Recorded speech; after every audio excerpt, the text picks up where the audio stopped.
Hello, YouTube. Hold on, I'm trying to fix your camera here. No, what is wrong here? Nope, that's too low.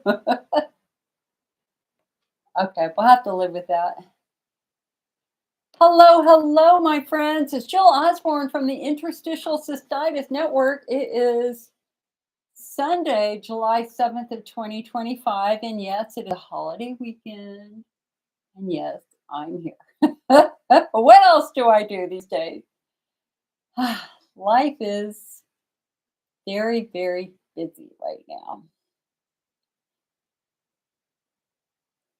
So, my purpose in doing these meetings is to make you so strong, so knowledgeable, so informed that no one can mess with you. I don't want anybody telling you that you are damaged goods. I don't want anybody telling you that your IC is all in your head. I don't want anybody telling you that this is an incurable bladder disease because guess what? We don't find bladder disease in the great majority of patients who have it. We don't. And that's what our national guidelines say. Hello, gay. For years, we all operated under the assumption that IC was an incurable disease. Now we know that IC is in fact a pelvic pain syndrome for which there are many potential causes. Anne says, is taurine good for overactive bladder? I don't know. Hi, Kayleen. Nice to see you, hun. Been a busy, busy morning, and my glasses are all fuzzy. Yeah, look at that. They're actually quite scratched. Darn it. I have to get these fixed. Anyway.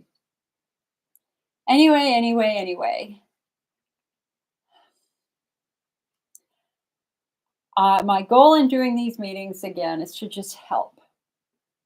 It's to just, if somebody has a question about IC, I'm really happy to take it. Normally, when I do these, I do a little 30-minute intro, and then we will go as long as we can. Sometimes we go into Zoom, sometimes we don't. I am here at your pleasure. If sometimes we go 4.5 hours like we did last week, sometimes we go 90 minutes. We're just gonna see. Now, it is here in the United States, the last day of our 4th of July Independence Day holiday. And so there are people who are traveling and all that sort of stuff. So let's just take it as it goes. I want to give my condolences to anybody who was affected by the floods in Texas. Heartbreaking. Absolutely heartbreaking. You know, IC is something that we all, for those of us who struggle with IC and pelvic pain, is a daily journey. On the other hand, it is often hard to navigate life's challenges when you're struggling with bladder and pelvic pain. And we are in a time where we are all responding more to natural disasters and fires and floods and earthquakes and tornadoes. Always good to have a go kit. Always good to be prepared. On the other hand, we cannot live in fear. We just cannot live in fear.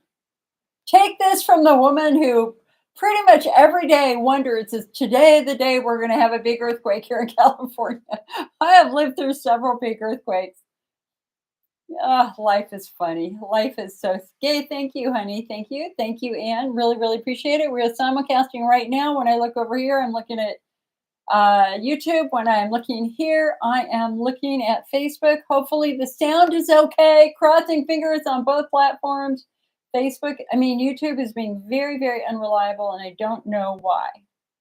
Judy says, whenever I take a B complex, it gives me a flare. Why? Yeah, because of the B6, hon. B6. Most of the B vitamins are perfectly fine for your bladder, but B6 can be quite irritating.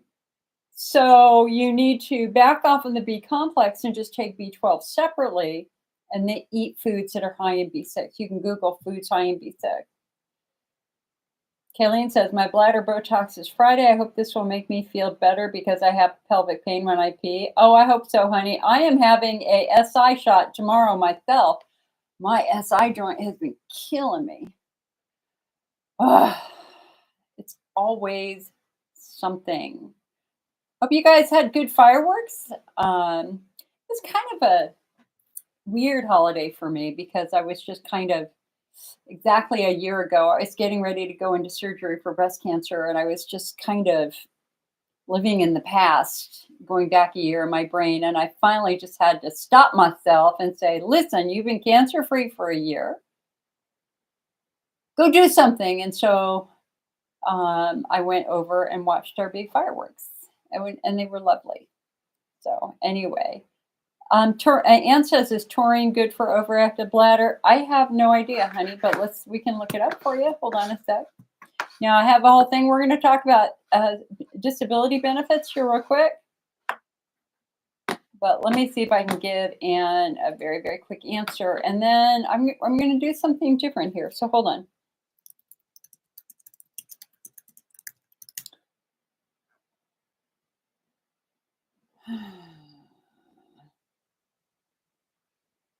Taurine has a protective effect on the urinary bladder, potentially offering benefits for some individuals with overactive bladder symptoms, particularly those related to stress-induced issue. It might mitigate stress-related bladder damage and dysfunction, and it may play a role in maintaining healthy neutrophil function in the bladder, which can be important for preventing infection.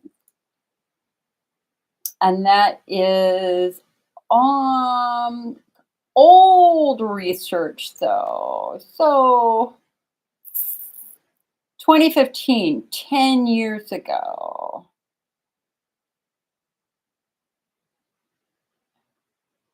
Looks like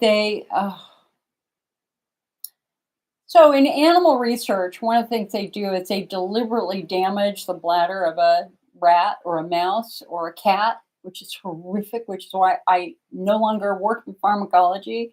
I love animals. The animal research, do not even get me started. Anyway, it looks like they did a study with protamine sulfate induced damage in a living animal, and they found it protective. But yeah, never mentioned for IC at all, hon. Never, never, never. So, okay. The topic for today is disability. Now, I am happy to take any questions about anything. Okay, so you guys, you stop me when you need to stop me. It is okay. We're just going to talk just a little tiny bit about disability benefits here. Okay, so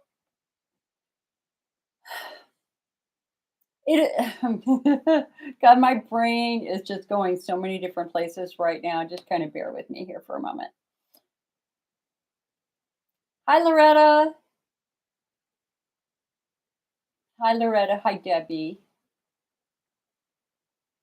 And Kayleen got rained out. Were her fireworks? Good luck. I hope that they're good, hon. We all need some joy and happiness. So let's talk about disability benefits. IC can be disabling. There is no doubt about that. And it can be disabling for a number of different reasons. It can be disabling because you literally have to run to the bathroom every 30 minutes, and a lot of employers wouldn't want you to do that. God forbid you work on an assembly line. Or you're working with the public, you're the sole cashier somewhere, and having to run to the bathroom and leave customers waiting at the cash register is certainly something that a business owner is going to struggle with. It can be disabling because of medications and medication side effects. It can be, most importantly, disabling because you simply are not able to sleep well. So when we're talking about those high performance jobs, whether it is driving, whether it is working as an attorney where you've got to be in court, if you're a doctor, if you're a surgeon, listen, doctors and surgeons have IC and pelvic injuries too. It's really hard to do your job if you are sleep deprived. It's that easy. So this is where disability benefits apply. There are 4 different types of disability benefits. Type number 1 is from an employer. So if you have a job and that employer provides their own disability benefits, awesome. That's great. Important to know, though, that normally private disability insurance follows the rules for Social Security disability benefits. So we're going to come to that later. So if you're lucky enough to work with an employer who offers private disability benefits, fantastic for you. They're really hard to find now. Really, Lori, the answer is yes. So private disability benefits are hard to find. You may be eligible for state disability benefits. So some states in the United States have their own disability program. And state disability benefits are the equivalent of temporary benefits. Normally, you only get them for a year. And these are the benefits that you use if you break your leg, if you're in a car accident, if you had a difficult childbirth.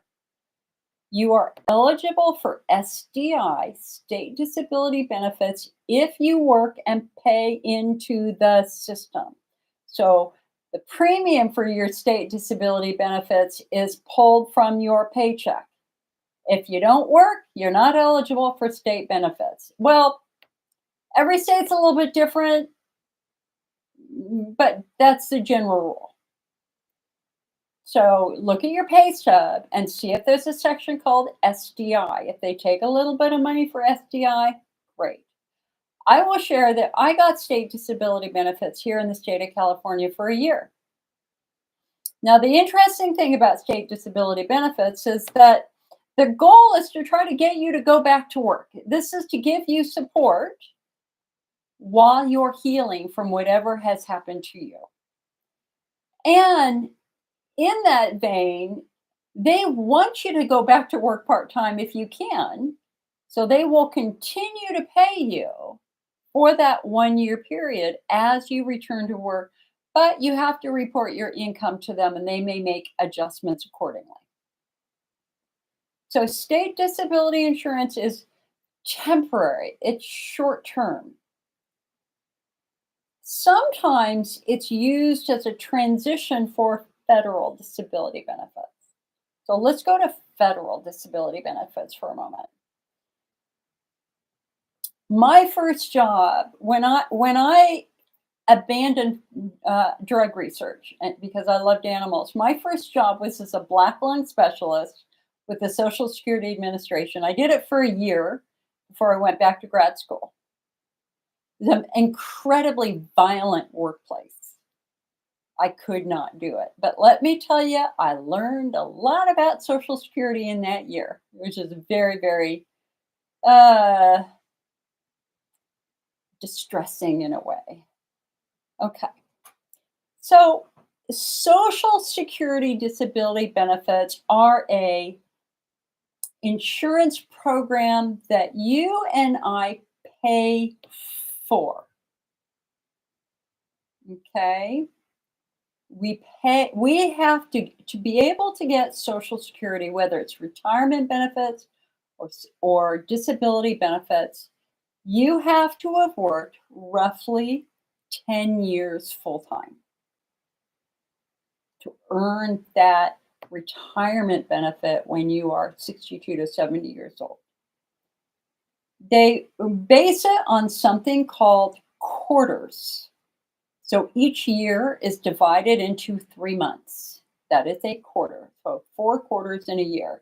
So you need 40 total quarters to earn your Social Security benefits. And this is where, let me just tell you right now, do not accept money under the table. If at all possible, do not do that. Because when you accept money under the table, it doesn't go to your 40 quarters. And some of you might only have been able to work 7 or 8 years before your IC really kicked in, and bam, you're struggling to work. So all the little mini odd jobs that you did actually would have helped tremendously. So always have, especially if you have kids, teenage, 18, 19, 20, who are starting to work again, not under the table. Start building up those credits early because you don't know what might happen when they're 25, 26 years old. they get into an accident or something like that. So we need this work history. Social Security disability benefits and retirement benefits are not an entitlement. You are not entitled to these benefits. You must pay into the system to earn these benefits. And most importantly, it has to be a recent work history. So let's say, I can remember I had a patient call me who lived in San Diego years ago, and she happened to be a little bit more comfortable financially. She had stopped working because of her IC a good, almost like 11, 12 years before she called, and she had used all of her savings. She had run out of money. There was nothing else for her to live on. And she thought, okay, it's time for me to apply for my Social Security disability benefits. Well, guess what? She waited too long. She waited a bit too long for disability benefits. Retirement benefits you can apply for once you're 62 and over. With disability benefits, there's a 10-year period. You've got to have worked and put into the system in the previous 10 years to get. So those are different. Retirement benefits you will get if you got the 40 quarters.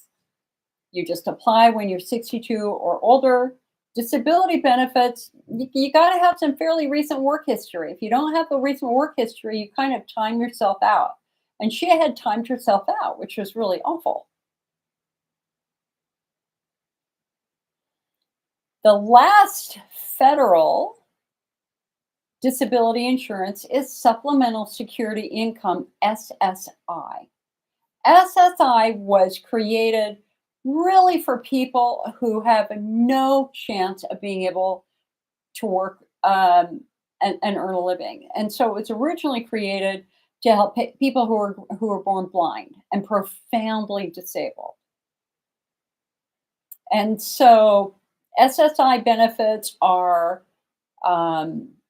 they're not substantial at all. It is not a living wage at all. Well, wage isn't the right word. Any money you're going to get from the SSI program is going to be quite minimal in today's society. I mean, it would be very difficult to live. On the other hand, if you are getting SSI benefits, the odds are you're probably also getting food stamps and some other financial support like that at the county level and the state level too. But SSI benefits, as a rule, are really reserved for people who are profoundly disabled, unable to work at all for a number of different reasons. Okay, so private, state SDI, federal Social Security disability, and federal Supplemental Security Income, SSI.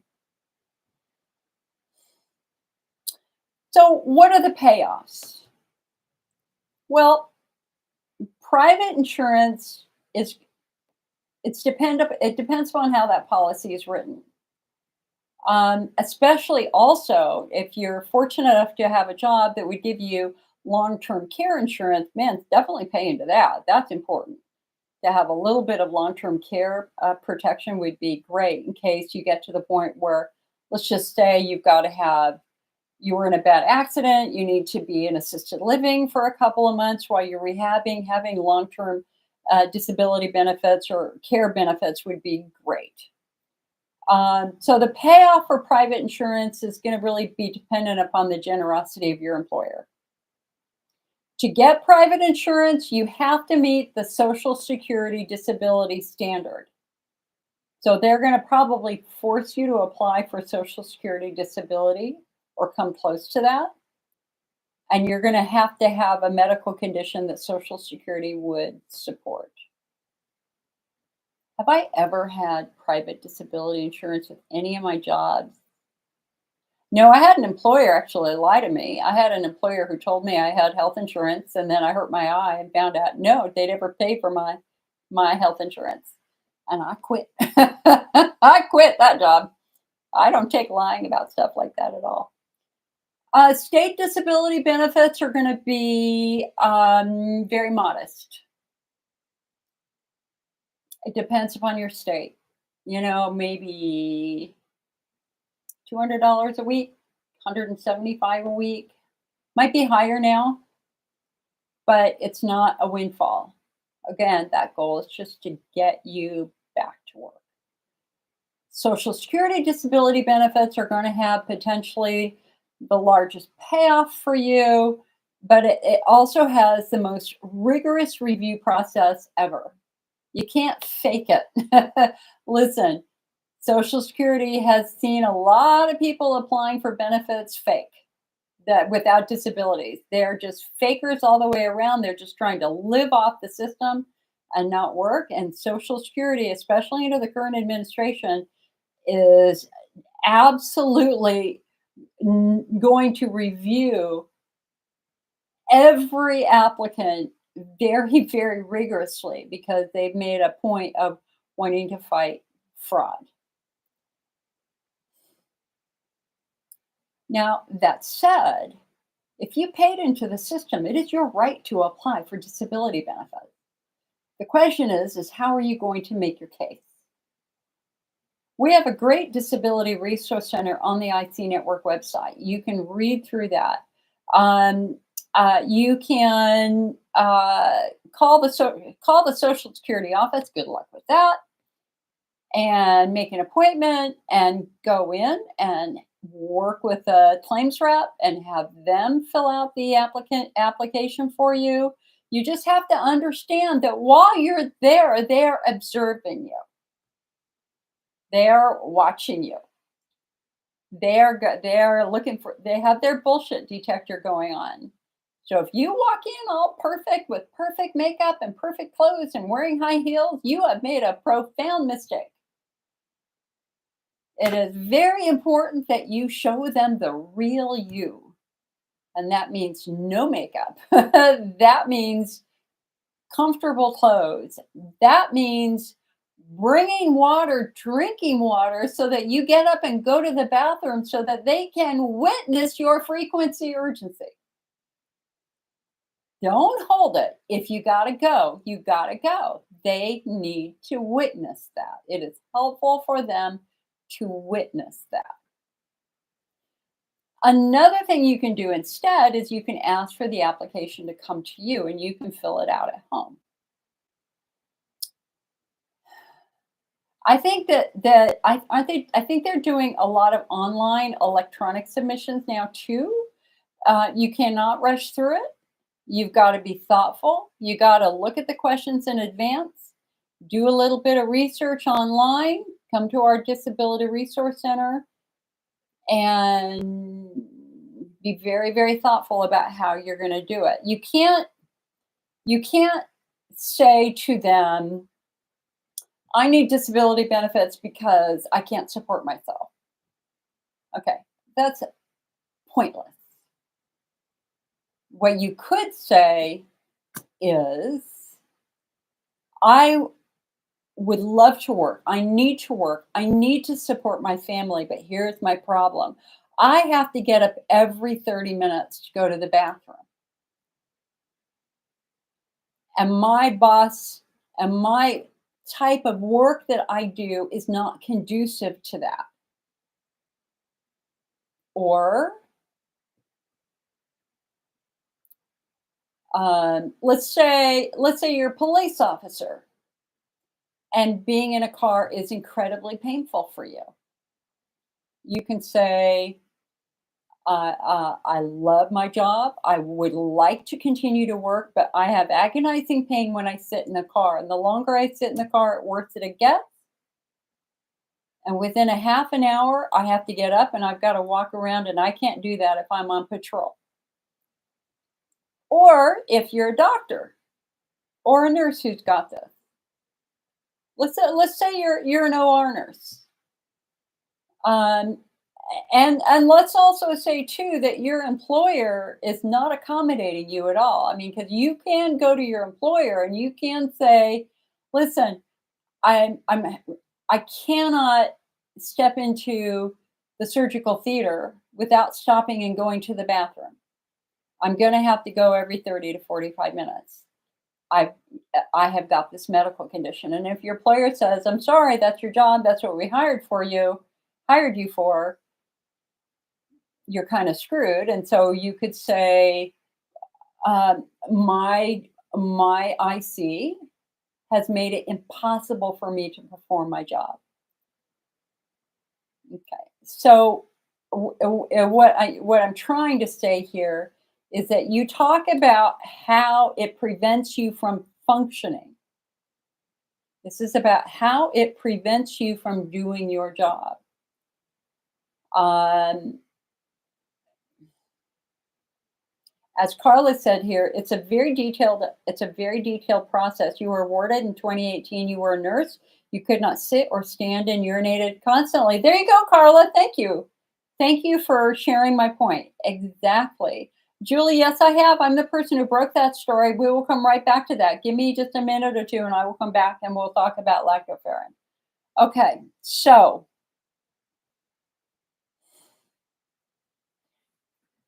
your application is dependent upon your doctor's statement and it's dependent upon how much your disability prevents you from doing your work. Now it gets tricky. It gets tricky because the answer here, I mean, so let's go to the Carla. Let's use you as an example. Let's use a nursing career as an example, especially today in 2025. So Social Security staff, they're going to go. Is there another nursing job you can do? And that really kind of puts you on the spot in a way. It's like, well, I am trained in urologic nursing. So I work in clinic, I work with patients, I put catheters in and out of their body and I give them treatments. That is what I am trained to do. And I cannot do that because I have this painful condition. They're going to say, well, is there another nursing job you can do? And your answer is going to be, not without a lot of training, but right now I can't sit through a class. And this has been going on for so many years and yada, yada, yada. My doctors we have exhausted treatment, so I'm not responding to therapy. My doctor believes that I'm a good candidate for disability, et cetera, et cetera. So again, they're just kind of looking at you, not only on paper, but in person going, well, what else can you do? If you can't if you can't be a nurse, what else can you do? Are there other jobs that you can do? And it's a delicate journey. And I'm probably not saying this really well.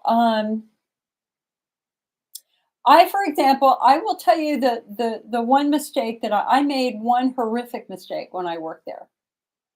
And that is I had a woman come in with severe endometriosis. And she couldn't work for 3 to 4 days every month.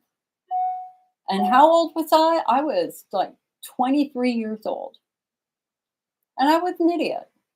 And I said, well, you can work the other days. And I don't think I will ever forget the look on her face when a woman, discounted her pain. That was a very important moment in time that taught me about compassion and sympathy. Because back then I was just a cocky new college graduate who was arrogant. And the look on her face when I discounted her broke my heart. And that changed me fundamentally as a woman to not turn away from other women who have female issues. Now, it also brings up another really important question, and that is, and this is kind of what I struggled with, because I applied when I was 33.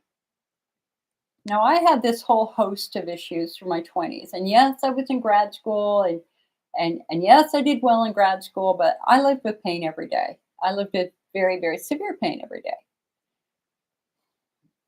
And I got fired from my job because I was out on disability benefits, and my employer said, "We need you." And I said, "I'm sorry, I'm waiting for surgery. I cannot come in." And they fired my ass. First and only time I've ever been fired, but it was agonizingly painful.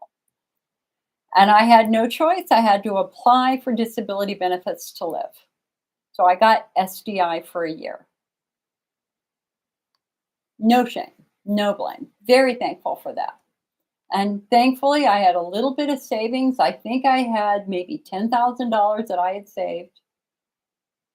Maybe, I don't know, somewhere in there, not a lot. And I paid my bills with my savings.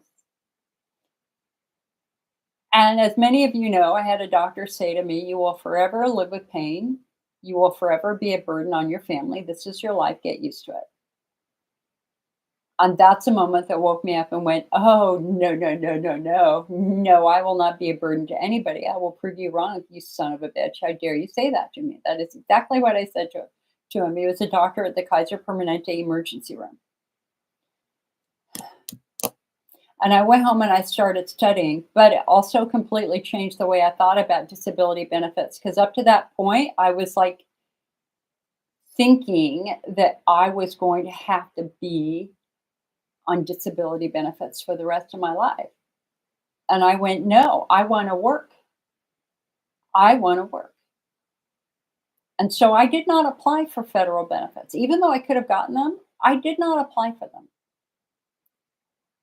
I wanted to prove everybody else wrong. I wanted to prove that even with IC and back then, which was agonizing pain, I can do it. And so I got my SDI for a year, did not apply for federal, and I started working part time. And at the same time, I'm reporting all of my income, all of it, all of it. I wanted to make sure I had my 40 quarters, which I probably had by the time I was 35. But anyway, um, I took classes at night. I did part-time jobs. I taught computer courses at a local computer store. I was a consultant for a while. I consulted with companies, and I did take a couple. I mean, I learned how to build websites, and then I started building websites for local companies, and the rest is history. But I made a really strategic decision that I wanted more than disability benefits, and that I was going to find a way to work through that obstacle of pain. Now, could I have commuted to San Francisco like I used to? Oh, hell no. No way. Driving in a car was painful. We have on the IC Network website a thing about how to work from home. Find a need and fill it. That's the clue. Find a need and fill it. There are a lot of ways that you can work from home now, especially today after COVID.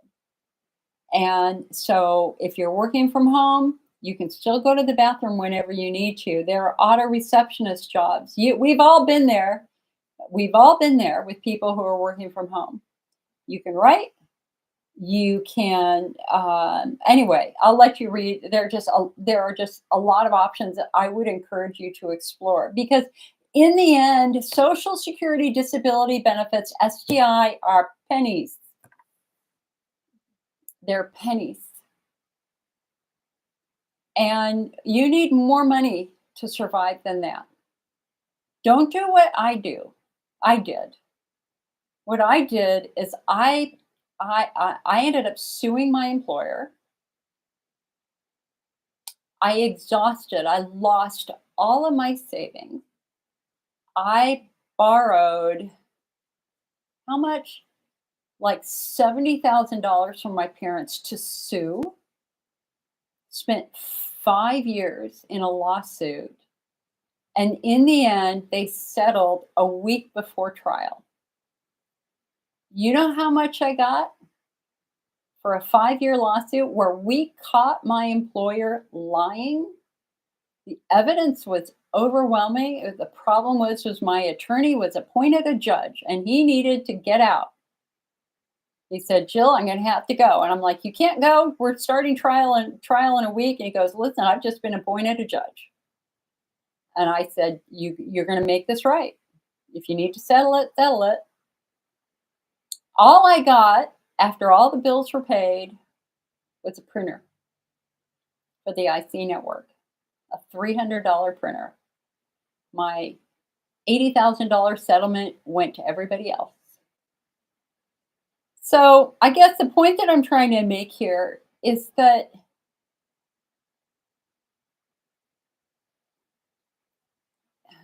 it's so scary to not be able to do the job that you love, that it's normal to worry about your future. It's normal to have intense anxiety over paying a bill. And you have to choose between food and medicine, all because IC is preventing you from doing work. That is why disability benefits are here. And it is okay to use them and apply for them. It is okay to get them. I got them. No shame, no blame. If you paid into the system, you are entitled to those benefits.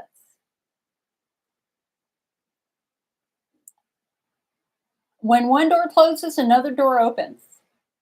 I always tell patients, a lot of patients have called me and said, oh man, I got fired because of my IC. And I'm like, oh, you too? Yeah, I did too.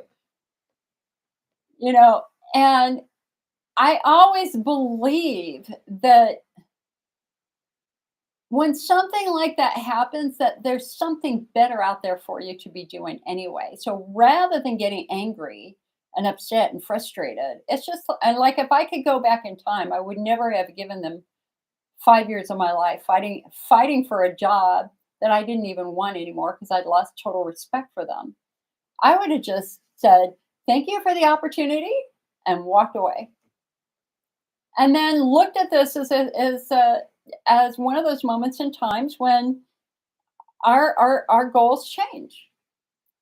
It's not like 40 years ago when people went and worked for the same employer for 50 years and then retired. Those jobs are non-existent pretty much anymore.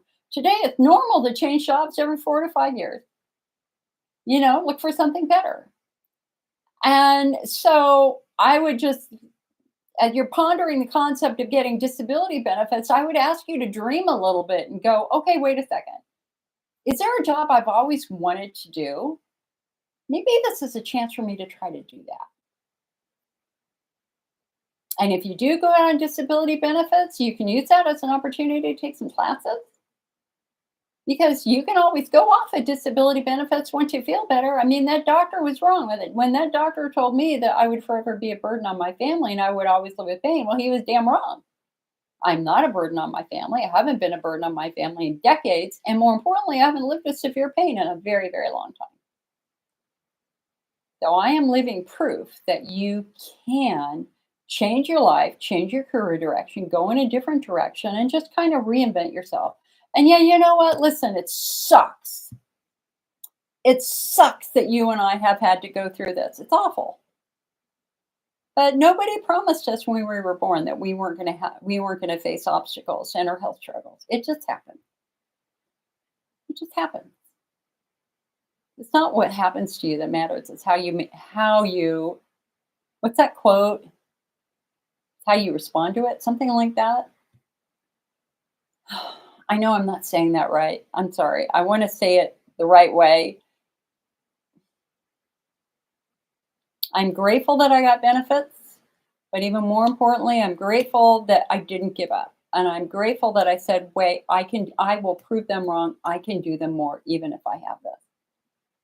And so it's okay to fight back a little bit. It's okay to get mad a little bit. And more importantly, sometimes you got to push yourself. Some of us have gotten comfortable at home. You've gotten comfortable with mom and dad paying bills and things like that. And it's like, nope, come on. Time to get up there and do a little bit more now. Because there's going to come a time when mom and dad aren't around anymore and we're going to have to support ourselves. So anyway, hello, Donna. Okay, so if you want to learn more about disability benefits, come on over to the IC Network website. We've got a great IC Disability Resource Center. You can learn a lot more about that. One last important thing about disability benefits. You have to have objective evidence of your disability, not subjective. We need objective evidence of your disability. So over on our website, we profile a patient who got denied like 5 times, and she appealed every one. And she finally got approved at the last point in front of a federal judge. So why did she get denied? She got denied because they did not believe her claim of frequency. There was no objective evidence that proved that she had to run to the bathroom every 30 minutes at night. And so when you looked at her records, they just didn't believe her at all. And then finally, when the administrative law judge denied her, he said, well, her doctor never witnessed her frequency.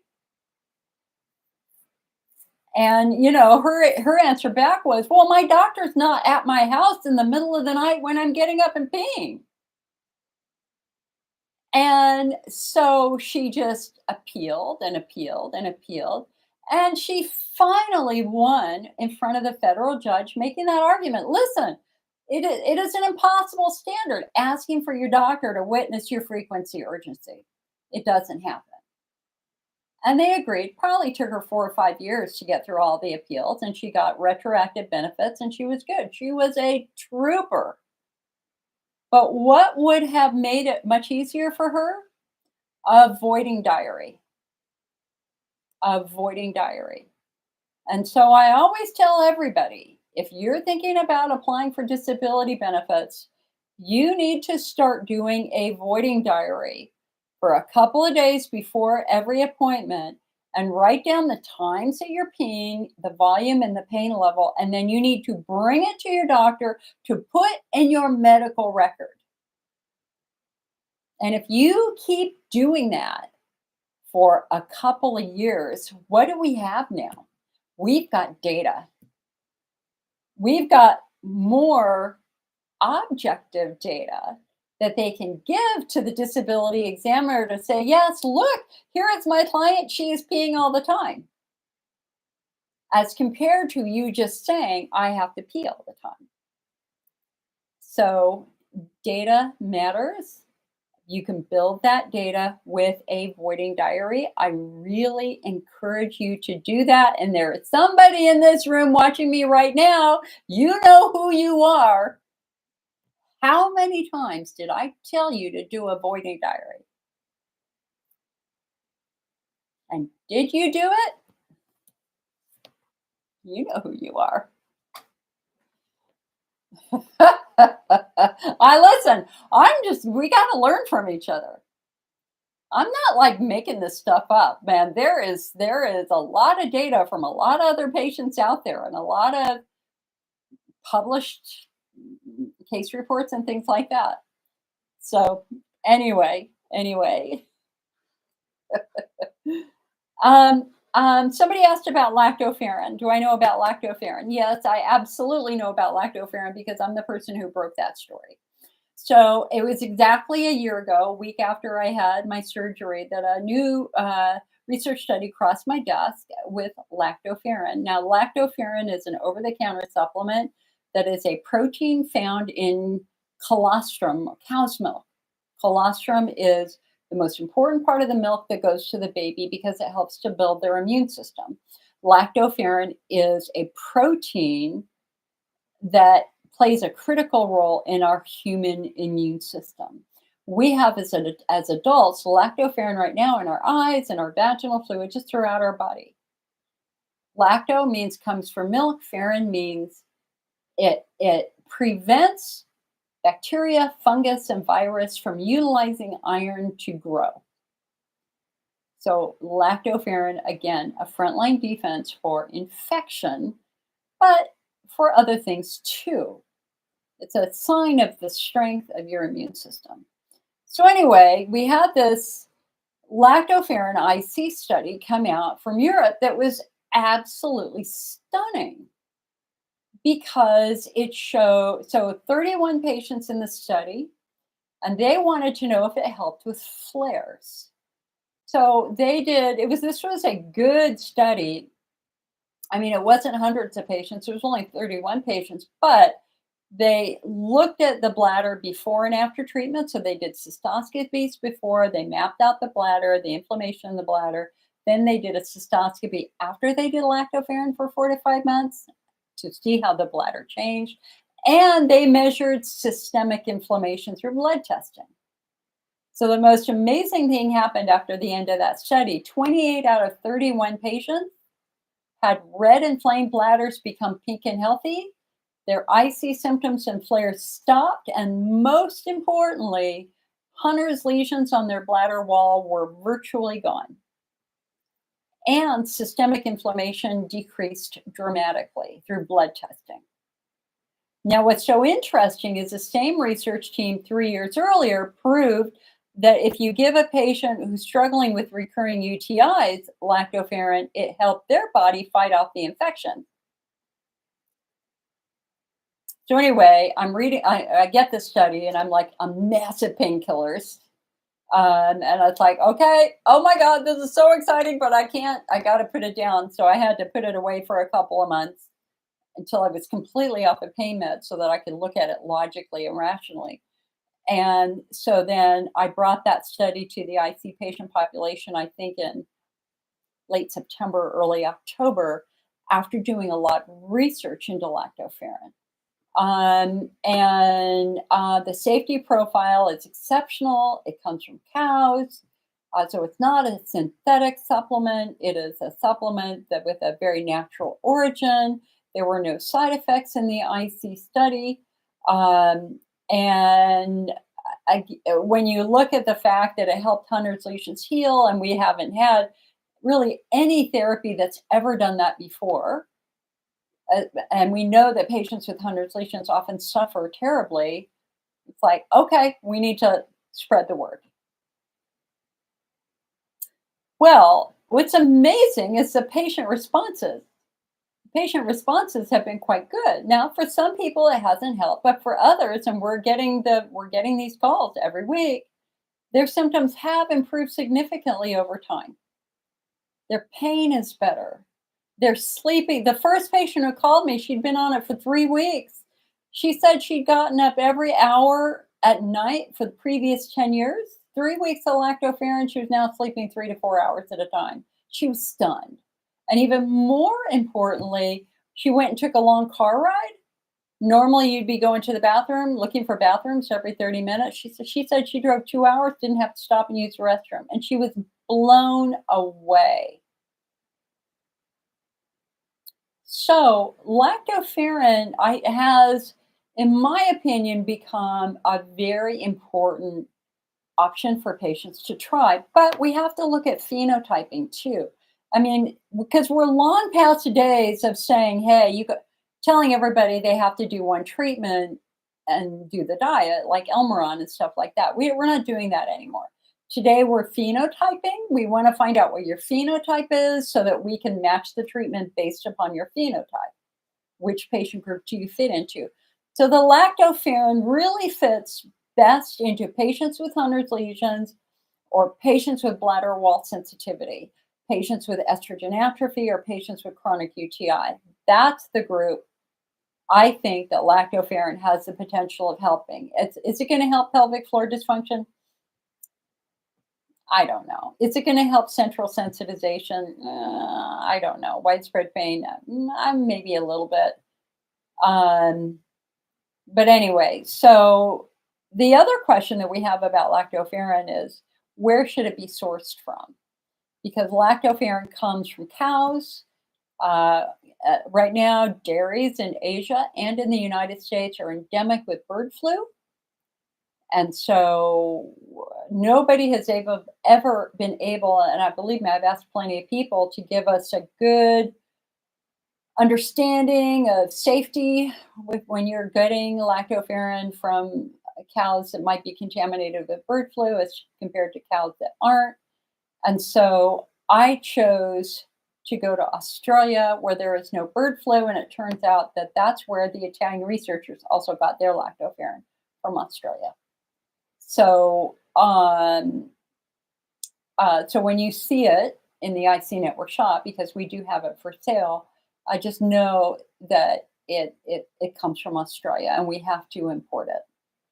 We are waiting for another shipment right now. It should have come yesterday, but hopefully it'll come tomorrow. So anyway, here. Okay, let me go over here to YouTube for a moment. Danielle says, working is the only thing that makes me feel human like everyone else. I will always give everything I am. It said, I need disability because I'm a very disabled person. I may be good today and sick for a month. Eddie said, I've realized now that long COVID I have has now entered my bladder and I'm incredibly depressed. There's literally no way to fight the IC now. It's worse than ever. You know, Eddie, we don't have any data that supports long COVID affecting the bladder to the degree you're describing. Are you sure it's not something else like estrogen atrophy? Or injury?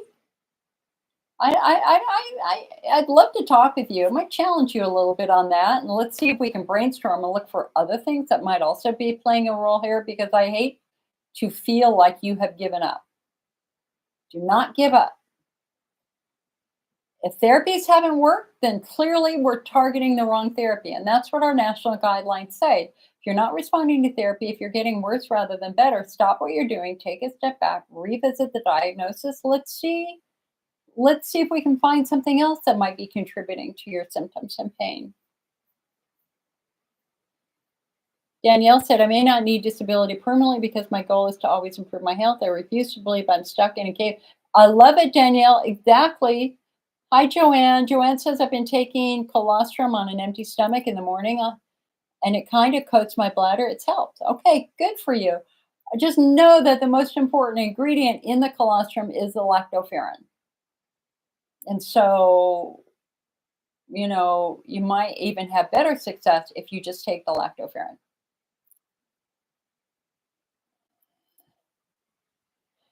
Donna said, I was pursuing the IC website and I saw there was a new company that is offering new supplements. Forgive me if you covered it. Could you please take a minute to talk about it?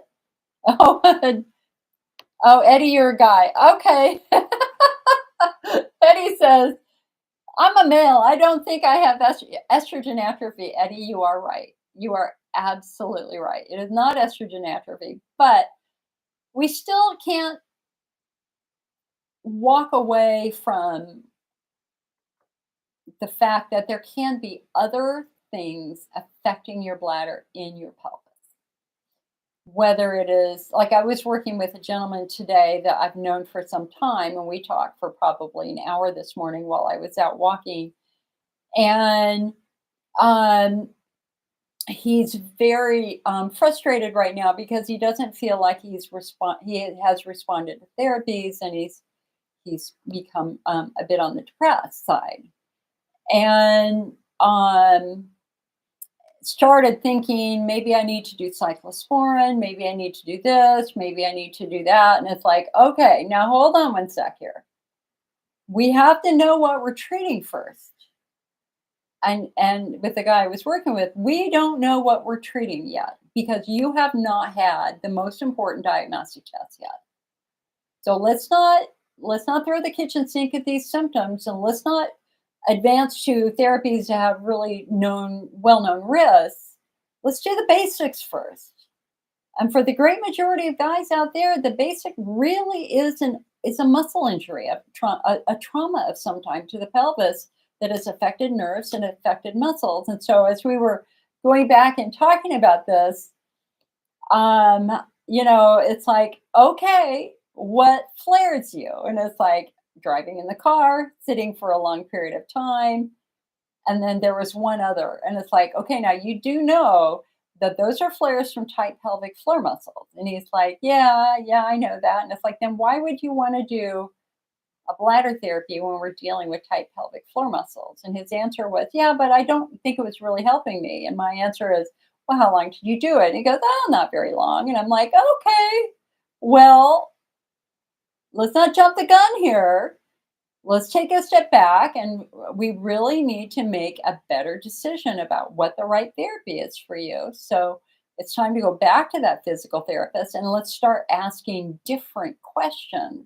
Because I asked him, I said, okay, well, what did they find in your pelvis? And he's like, I don't remember. It's like, well, okay, we need to go back now because your flares are the flares you're having are muscle flares. And he goes, "Yeah, well, I did have a really bad tailbone injury." And I'm like, "Well, there it is. There it is." So, Eddie, if you want, call me this week and we can. I'm a pretty good sleuth when it comes to looking for underlying causation in guys. And there are other things too. I mean, there are other things that could be playing a role too. One of the questions I would want to know is, Eddie, he's asking what's a good time to call. Um, Probably mid to late morning California time. Because then I've got a little bit of coverage on the phones. Um, just know that if I'm the only person answering the phones, I might have to put you on hold a couple of times. We're shuffling a lot of stuff around here at the IC Network. We're making different choices for things. Like we just completely redid our shop, and so anyway, I'm answering the phone a lot more now. So just be patient.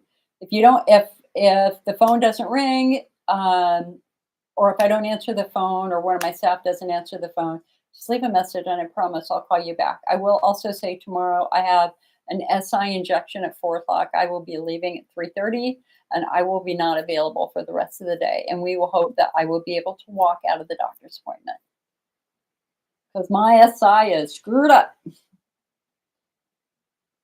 Um, and our 800 number, just so you know, our 800 number, which is administered by Ring Central, has apparently been hacked in a way. It is being bombarded by bots, and they are struggling to fix it. So if you want to pop me an email, I'll give you my direct line. Actually, I just give it to you now. It's 707-538-9442. That's a direct line to my desk. 707-538-9442. So I do not know what the hell is going on with our 800 number right now. It is ringing through, but it's messed up badly. Okay, I need to take a quick bio because I had a big smoothie. I'll be back in 30 seconds. So you guys, potty break. When you come back, you need to we need a score. Were you able to pee on command or did you hesitate? I need a 1 to 10 score. Okay, I'll be right back.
All right. Oh, the joys of peeing with pelvic floor dysfunction. Okay, my honest rating of my ability to pee was a 5. It was slow because and I can feel that my muscles are tight. I have not done my internal massage in about 2 weeks. It is time for me to do it again. It's interesting, like, okay, so, like, I didn't push, I know better than to push and strain, so you just sit there and you just let it do its thing, and it's just it was just a slow but steady stream, but there's a little, like, muscle burn at the same time, like, right at the entrance to my vagina, like, the levator ani. Arrgh. And the reason, again, why my pelvic floor muscles were tight is because my SI joints messed up. Okay, so let's hit some of these questions on Facebook. I'm sorry, guys. I can be very, very long winded. Lori says, can I say the direct line once more? Yes, 707-538-9442. Lisa said, I've had 2 dental fillings since May 25th, and you've had pain and inflammation ever since. Last weekend, I had a root canal. Girl, I've had many of those myself. I've been in pain off and on with the same tooth in my entire mouth ever since. I believe my dentist thinks it's inflammation, but I can't take the steroid he prescribed. And I'm hesitant to take an antibiotic if it's not a definite infection. I'm so tired and worn out from the pain of taking ibuprofen, acetaminophen 24/7. Doesn't help much with the pain. Girl, listen, you need to get your tush right back into that doctor's office, and they need to do an x-ray and examination to make sure you don't have a post-procedure infection. That's I mean, it's been a week. Okay, so I will so okay, guys. I have no shame. I'll talk about anything. Our childhood family dentist was horrific. All of our molars got hollowed out and filled with silver fillings when we were kids. My brother, my sister, they all, like this entire generation of my town. We had horrific dental care as children. This was before they had the fluoride rinses and stuff like that. And so literally every one of those teeth have cracked. And so I probably have 9 or 10 root canals and 8 crowns right now, along with 2 implants and crowns. We are at the pure saving Jill's teeth moment. Even my front teeth are root canaled and crowned. Horrific dental care when we were young. So I'm an expert at root canal, recovering from root canals. I have never had a root canal cause severe, intense pain for as long as you've had. However, my implants did hurt. And I will also share that I had, what was that? I had a crown prep and I had horrific pain after the crown. We were trying to just do a crown and not do a root canal, so I had a crown prep of an upper molar. Oh no no no no no no no! That does not work when your teeth are cracked. I mean, I saw all the cracks. They've got that camera. My teeth, all of my teeth were cracked terribly. So anyway, this cocky dentist was like, "Oh, we don't need to do a root canal. Root canal. We'll just do a crown." I was in agony afterwards. I had no choice. He was not available. I was bawling my eyes out. This was like 10 years ago, and I just called the oral surgeon that I went to, and I said, "Help! Help! Help! I don't know what's wrong." And he said this should never ever have been prepped. It is a destroyed tooth. Of course you're in agony. And he pulled it out. I was like, take it out. I don't need it. Just take it out. And then I went back to the other one, and who wanted payment for the crown that he couldn't put on. And it's like, dude, here's the X-ray. The oral surgeon said you should never have touched this in the first place. The tooth was irrevocably harmed, and I still had to pay him for the second half of the crown. So Lisa, what I say here, I mean, I now hold on a sec. I do believe that I saw a study with lactoferrin and dental work. Hold on. Let me see if I did. Because if it is an inflammation, you could try the lactoferrin, but let me see if I can find that study first.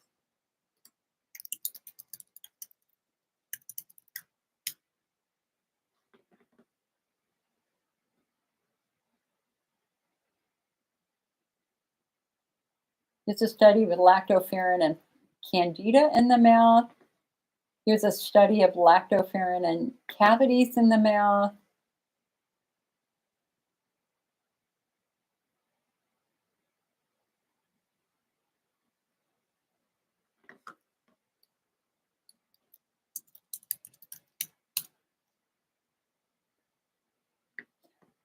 Let me just see if there's anything else. Here's a study where they use lactoferrin to help disinfect the mouth.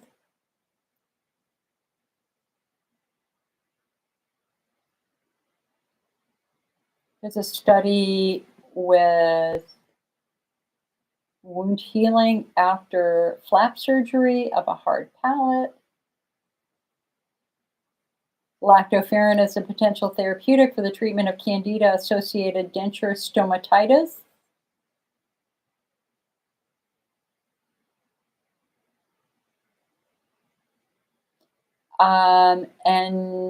And here's using a mouthwash that contained lactoferrin pre-procedural mouth rinse against oral microbes during scaling procedures.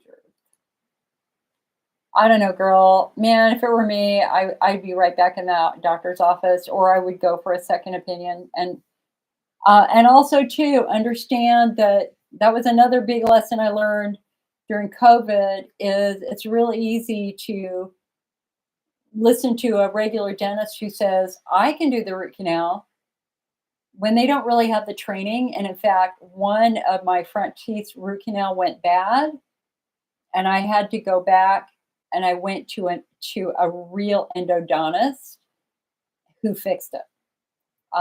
So being with getting a second opinion from an endodontist would be if the pain continues for another couple days, maybe next week, see if you can get an emergency consult. Debbie says, I had pain after urinating for about 30 to 45 minutes. Often felt like a bomb went off. Now I'm taking diazepam suppositories, and now it hurts while urinating and feels like it's difficult to go. I'm so confused. What? You had pain after urinating for 30 to 45 minutes, and it felt like a bomb went off. So that could be a really violent bladder spasm. You're now taking Valium suppositories, and it hurts while urinating. Well, you could do something like, it would be interesting to try a smooth muscle relaxant.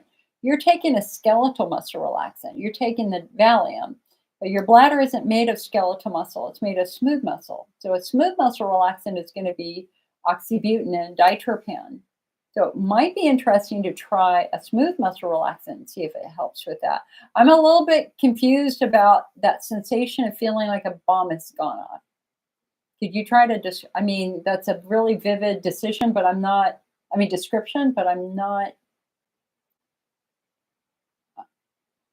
the only thing I can correlate that to that, at least in my personal experience, is having a really violent bladder wall spasm as the last couple of drops of urine are coming out. Diane says, hope you had a good 4th of July. I was awash in memories this 4th of July. I was thinking about all the wonderful 4th of Julys I had when I was a kid. We can't do fireworks here in California anymore. I mean, and I'm sorry, 4th of July is kids running around with sparklers, and to not be able to do that anymore is sad. So I went and watched the big fireworks.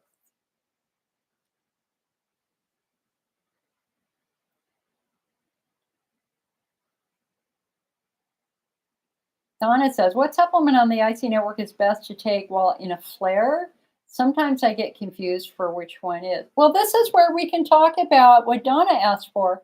So we have a new product line. Where is it? Here it is.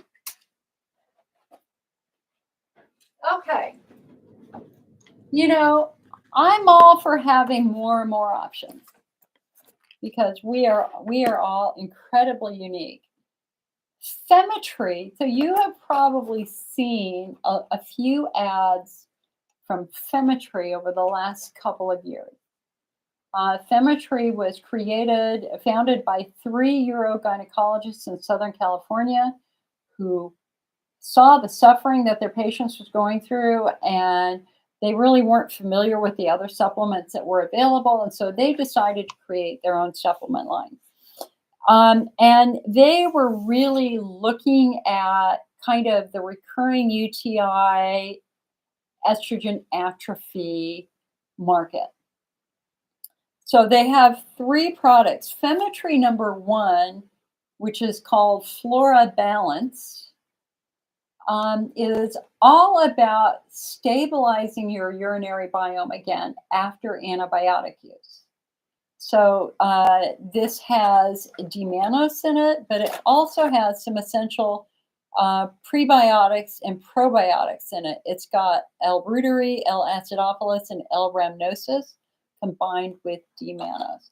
And it's a 13-day bladder health therapy to just try to buckle the biome down again and try to get it as healthy as you can. So you do it 13 days a month or maybe every other month. So the Femetry number 1 Flora Balance is really ideal for patients who have been on antibiotics and or who are struggling with recurring UTI. Their second product is really intriguing. This is called Bladder Daily Comfort. But it's very different than the other chondroitin-based supplements because it's all about calming and soothing the bladder wall combined with calming and soothing the nervous system and boosting at the same time immune function. So Bladder Daily Comfort it does not have chondroitin in it. It's got quercetin, glucosamine, pine bark, a little bit of aloe, a little bit of rutin, and a little bit of hyaluronic acid to coat the bladder. So it's using hyaluronic acid instead of chondroitin to coat the bladder. But here's what it's got that no other supplement has that makes this very, very intriguing. It has ashwagandha in it. And ashwagandha is very good at fighting systemic stress in the human body. It's good at improving sleep quality. It's good at maintaining healthy cortisol levels. There are a number of things that ashwagandha does that can be very beneficial during a flare. So Femetry 2, as I said in the newsletter I just sent out, again, number 1, it depends on your phenotype, right? So we've got our phenotypes first. So if you have Hunner's lesions and you are now struggling with pain from a flare, you could do Allopath, which is a combination of aloe and PEA to soothe the bladder wall and calm the nerves down. Oh, but if that doesn't really work for you, you can also try Femetry 2. I mean, this is fairly new. I haven't worked with a lot of IC patients who have used it. I've known the company for a couple of years. I've talked with the doctors extensively because I do that before I sell anything. And so I like what they're doing with this supplement line. So I see this for phenotype 1, Hunner's lesions, phenotype 2, bladder wall driven, and patients who are in pelvic ischemia and their bladder is struggling. I see it potentially working with that, but most importantly, I see it really helping for stress induced flares. It would be. I think the addition of ashwagandha, and we've known about ashwagandha for 20 years now. We've sold it in the IC Network shop for years, off and on. I like the fact that they added this because I really think it has a chance of combating those stress-induced flares. And then last but not least, they have Femitry 3, which is like pre-leaf, but it has a little bit of sodium bicarbonate in it too. Same active ingredient as pre-leaf with the addition of sodium bicarbonate. So I'm not as much of a fan of this as I am of number 1 and number 2, but it is an option to pre-leaf, and the combination of 3, I think it makes it a really nice package for somebody with estrogen atrophy. And somebody struggling with recurring UTI. I strongly disagree with anybody who says that you have to do a colon cleanse and things like that. And so there's a lot of crazy things going on right now online. There's just the whole like I was going through a couple of IC forums this morning, and it's just making me crazy because number 1, there were so many patients crying out for support that it breaks your heart. But number 2, the responses that people were getting were so irresponsible and damaging and harmful, and I just didn't have time to respond to everybody, and it breaks my heart.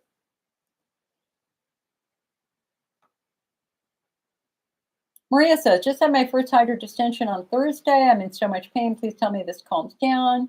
Yeah, girl, it should calm down. It's great. They found no lesions, but they found inflammation. I need hope, so this will get better. Maria, this is fantastic, girl. So you didn't have Hunner's lesions. Great information. And just understand that it takes time for the urethra to calm down.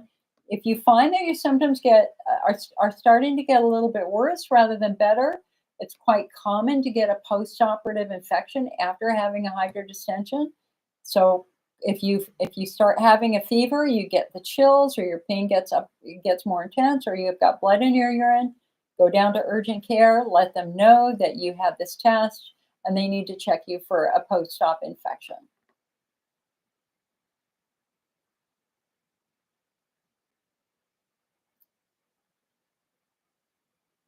Carla said, I've thought about returning to part-time work from home, but I'm actually scared to lose my benefits and not able to do it. Well, look at the website for ideas. Good. Amanda said, when I was first diagnosed, it was so bad I definitely couldn't work.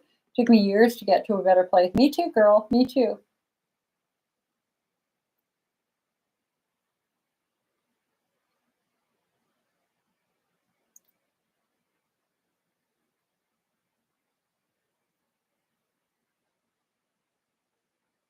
Kayleen said, nobody cares about endometriosis. It's sad. It's a whole body disease. Yeah, man, we're learning a lot more about endometriosis now. It's way bigger than I think people first thought it was.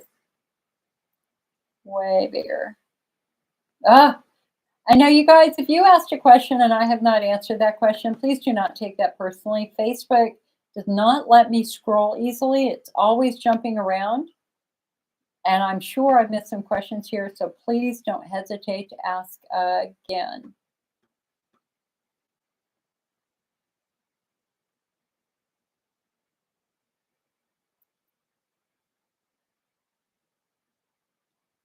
Lori says, SI joint can cause your IC to flare up? Hell yeah.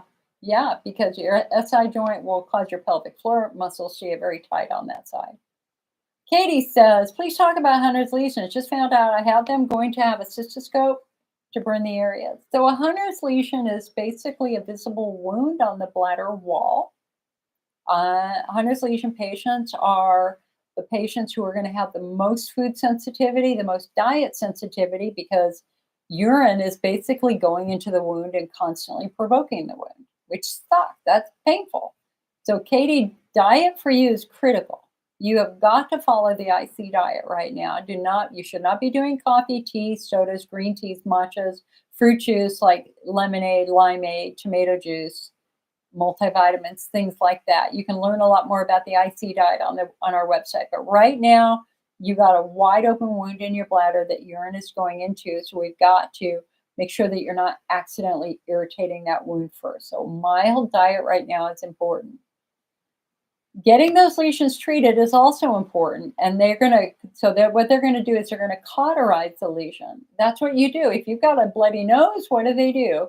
They cauterize it. We've got to seal and close that lesion up. That's a very easy way of immediately reducing the pain and discomfort of a Hunner's lesion. They can also inject it with a steroid. But the far more important question about Hunner's lesions is what causes them in the first place. And now we've got two dominant theories supported by research. Theory number one is that Hunner's lesions can be caused by viral infection. So if you've been exposed to Epstein-Barr mononucleosis, we have now found the mononucleosis virus in the urine of patients with Hunner's lesions. And there's another virus too. So not a sexually transmitted disease. You shouldn't be thinking of that.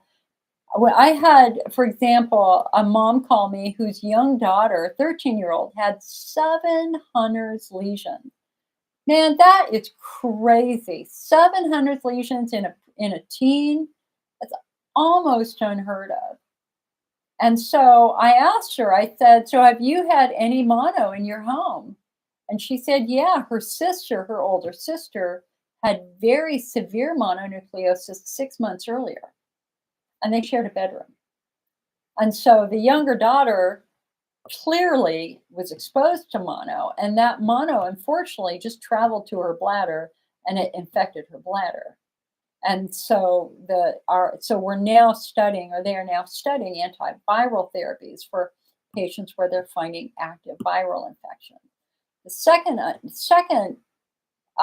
theory behind Hunner's lesions is that it's from nerves that are very, very inflamed. Nerves that are inflamed release a caustic substance called substance P, which damages tissue. And so we have a case study of a woman who was cured of her Hunner's lesion. And it's a fascinating case study because she had a severe prolapse along with severe Hunner's lesion. And she couldn't urinate easily, so they went in surgically to repair the prolapse, and they made a remarkable discovery. Her uterus was facing backwards. The front of her uterus was facing back, and the back of her uterus was facing front. And that's because one of the ligaments that normally holds a uterus in place was broken. So her uterus was free swinging like this. Okay? So her uterus was backwards, hanging by a thread, kind of, sort of. So they untwisted it and got it back into place, and something remarkable happened. Her Hunner's lesions healed completely. She is considered a complete and total cure. Now, there's a name for this. It's called posterior fornix syndrome.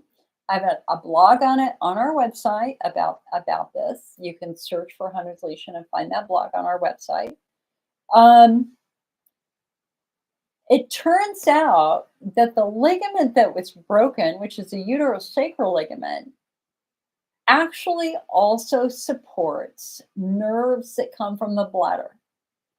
It's called the visceral plexus. And so imagine, here you've got this ligament, and then you've got this nerve that's resting on this ligament. And this is an important nerve for the bladder. So when the ligament is broken, boom, where does the nerve go? Boom, the nerve falls, the nerve gets stretched. Now that nerve is communicating, help me, help me, help me to the brain. So the nerve is saying, I'm in trouble, sends a message to the spinal cord, goes up to the brain. The brain goes, oh, must be a problem with the bladder because these are nerves from the bladder. And so your brain is saying, it's a bladder problem, it's a bladder problem, it's a bladder problem. But guess what? So what do you have? Frequency, urgency, pressure, pain. But it's actually not a bladder problem. The bladder itself is fine. It's the nerve that comes out of the bladder that has fallen out of place. So that is a perfect example of how something outside of the bladder can affect the bladder itself. It's fascinating. Posterior fornix syndrome. And you go back, I think it was first discovered in like 1991, if I remember correctly. So those researchers, those ligament researchers back there were saying, bladder, these patients are going to have bladder issues. These patients are going to have bladder issues. And of course, the urologists were like, oh, no, don't tell us that. We know bladders. You don't know bladders. You're ligament people. And so they kind of blew it off. But now posterior fornix syndrome has now been proposed as a new phenotype for IC. So if you have a history of prolapse, you're having trouble urinating, which suggests that maybe we have a ligament issue, that could be a cause for some of your bladder issues. Isn't that interesting?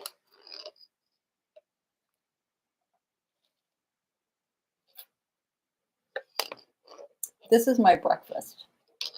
It is a smoothie. It is a banana, mango, strawberry, and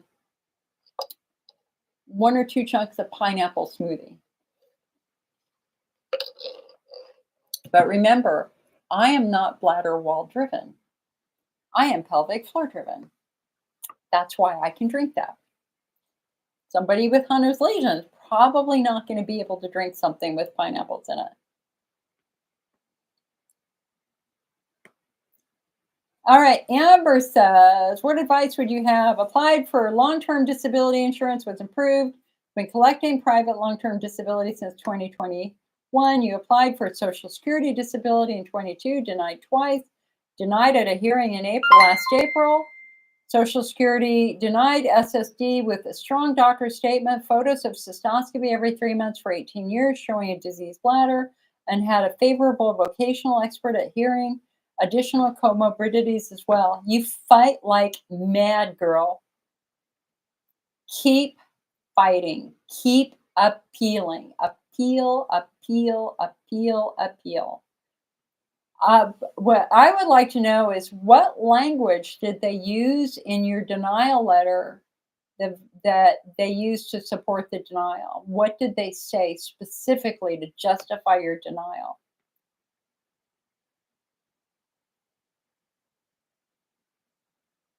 Lori says, does PEA help with other body inflammation? Oh, yes, it does.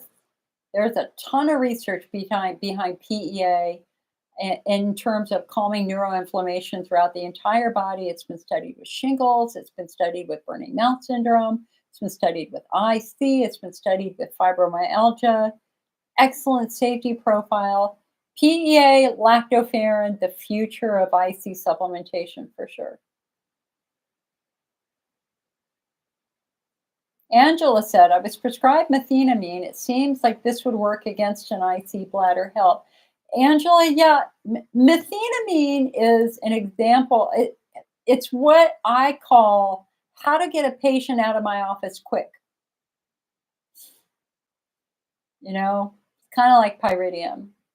Give them antibiotics, give them pyridium, send them on their way, right? Without taking the time to really do a really thorough diagnostic workup.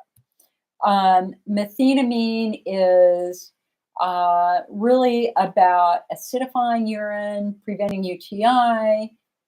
It's got a little bit of salicylate in it to try to reduce pain, but it's also more acidic, which is going to irritate the bladder wall. Methenamine is not mentioned as a treatment for IC at all in our national guidelines.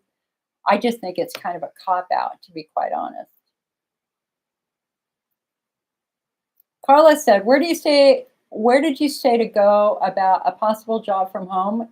If you go over to icnetwork.org Hold on.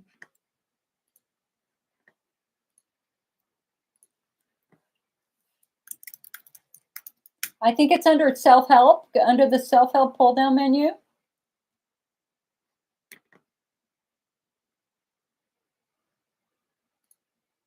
Yeah, ways to make money from home. Like one of the things that I did early on after Amazon is I became an Amazon affiliate. And so this was before the IC network had memberships in a store and stuff like that. It's just like, hey, I'm just trying to pay for my internet bill. What can I do for that? And believe me, back then, internet was expensive. It was $200 a month because we got paid for time. We had to pay for the time we were on back then. And so I would write an article and then I would include a couple of products from Amazon at the affiliate code. And I think that made me like 3% of the sale. So it never made a lot of money, but it was like 75 bucks a month. It was enough to cover internet a little bit.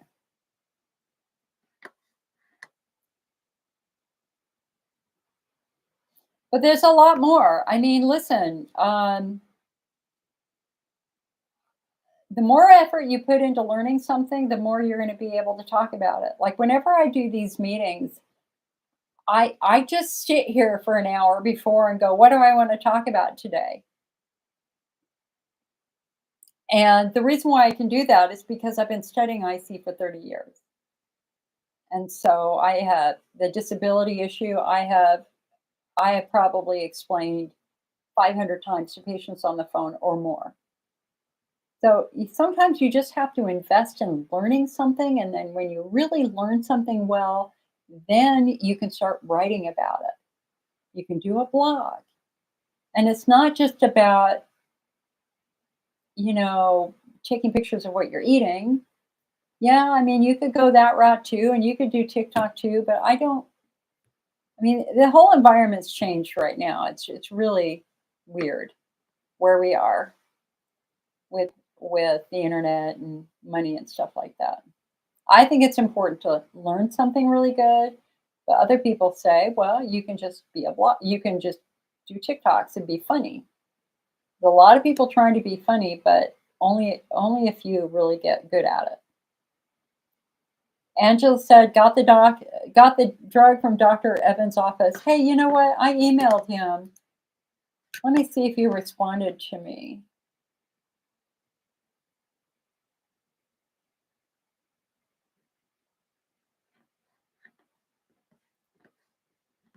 I wanted to find, I called his clinic and they were not taking new patients. No, he has not gotten back.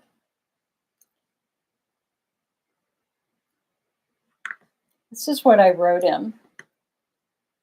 How do we say thank you to the top IC doctor in the country? Because you, my friend, are so highly regarded by IC patients. Your work ethic, your skills, your kindness, and just pure endurance working with such a complicated patient population are admirable. You're a role model for young clinicians. You're a maverick for caring for patients that so many have thrown aside. Your teaching and presentations have helped patients around the world. And so on this day, we say thank you to a giant of a man. Please know that we are all thinking of you and praying for you, but most of all, we are simply thankful for all that you have done, a true legend in the IC world. Caddy said, can you explain why in-office cystoscopes can make Hunter's lesion worse? Well,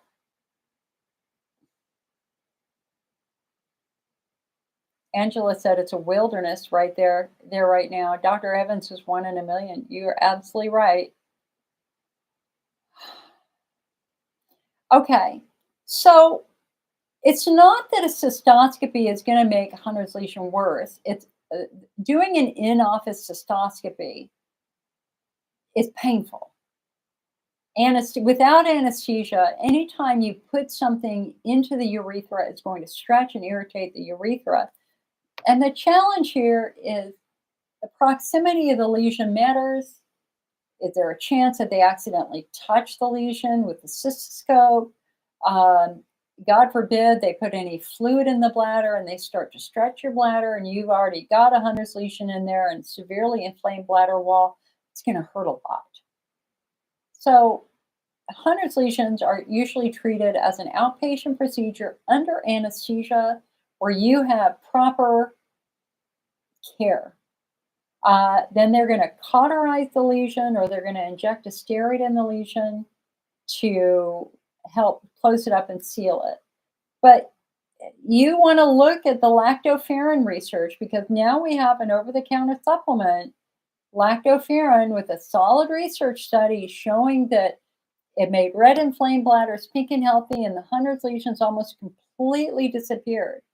So I support cauterizing it because the number one cause of long-term pain, intense pain in the IC patient population are untreated Hunter's lesions. But just know that when you cauterize it, it's going to leave a little bit of scar tissue. And so that inhibits the ability of the bladder to expand. So if you start doing a lot of cauterizations over time, the bladder capacity gets a little smaller and smaller because the bladder can't stretch itself out as well. So doing something like lactoferrin first, when there is a significant chance it really might help and you might not need to be cauterized, might not be a bad idea. You can bring that research to your doctor, the urologist. I don't know what he's going to say about it. It's a solid study. I've got it written up on our website. Generally, our treatment guidelines say do the easy stuff before you do the more invasive stuff. But it also depends upon your pain level. If you're in agonizing pain right now because you've got a lesion, cauterizing that lesion is not a bad idea because that will protect that lesion and give that tissue an opportunity to calm down. So you're it's kind of this or kind of that. You're kind of stuck between a rock and a hard place here a little bit. Carla started a YouTube channel. Great. I have a YouTube channel too. I'm not going to say that it's profitable. I mean, because the IC market's pretty small. But I'm happy to do it. The reason why I started a YouTube channel is I got tired of answering the same question over and over and over. And it's like, I have a video. Go watch my video and then call me back. Chris says, can I ask how I can tell the difference between having IC and a UTI? And actually, Chris,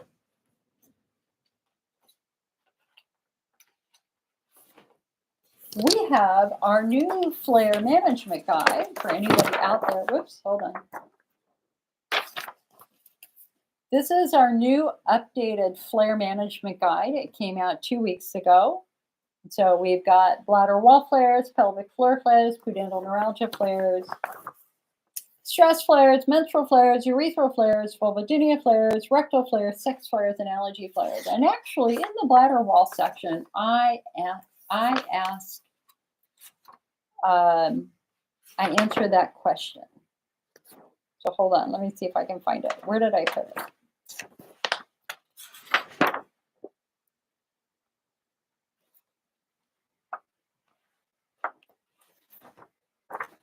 Oh, you know what? No. It's not in this one. We're also doing an IC 101 guide to managing IC flares. It's in that one.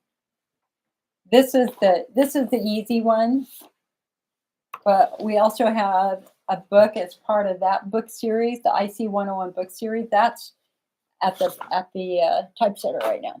Okay, it's pretty easy. A UTI, an active infection, is known for causing more intense pain. It's known for causing extreme discomfort in the urethra while you're peeing, that you don't want to pee because it's going to burn like hell. You might have fever. You might have visible blood in your urine. The surefire way of checking for a UTI is with an azo test kit. So let me grab my sample here. Hold on. Here we go.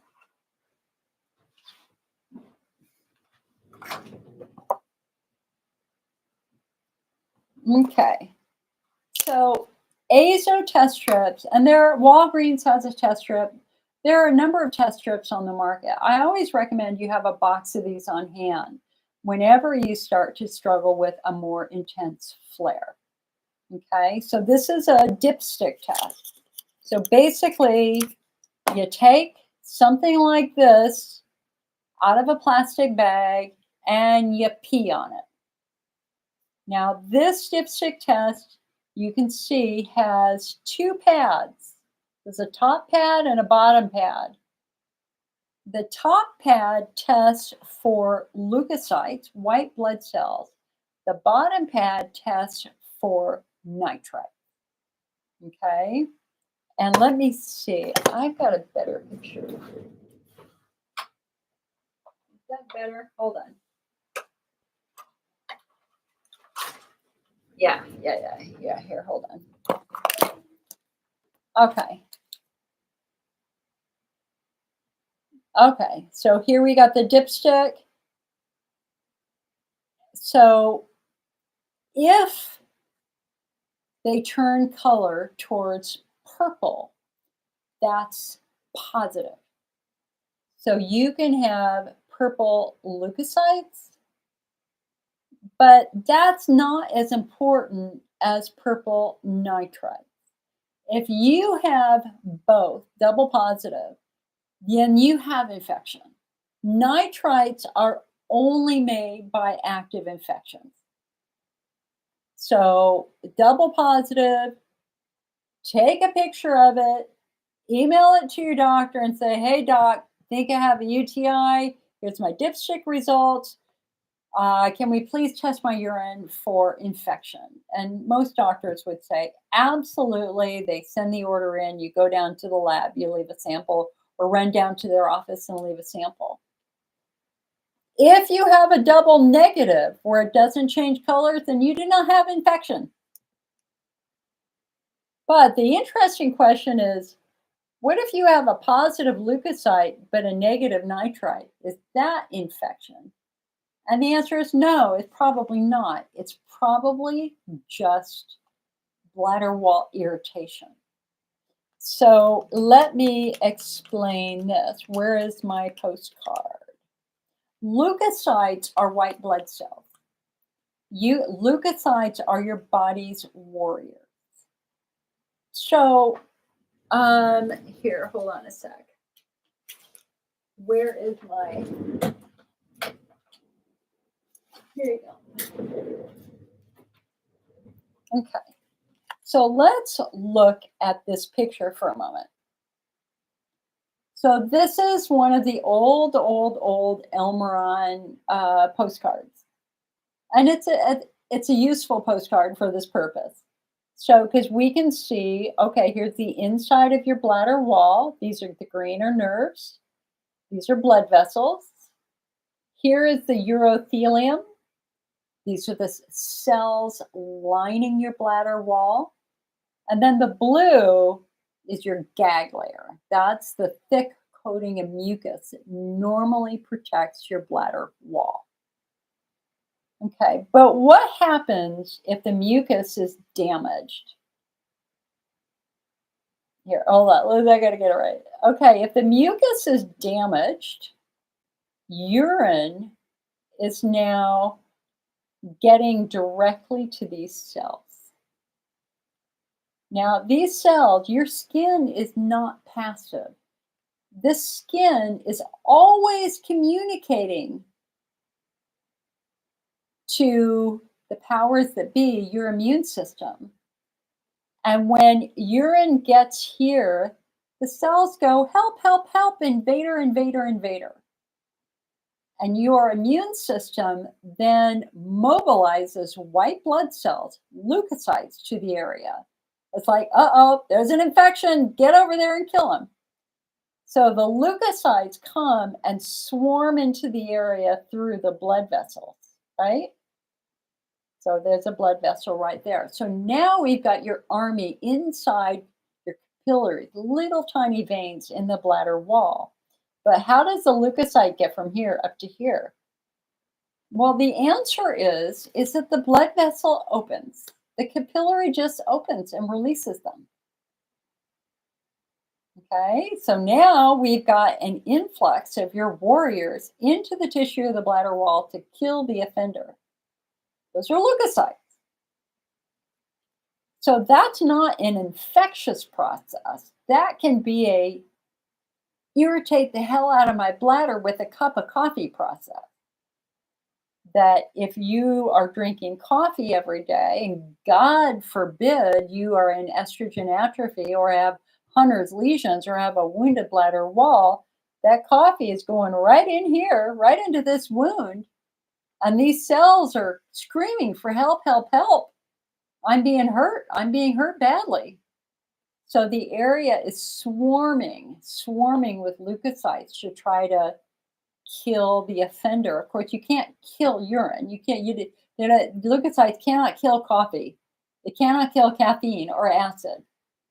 Because the human body isn't wired that way. So a positive leukocyte, negative nitrite, is very commonly associated with a bladder wall flare.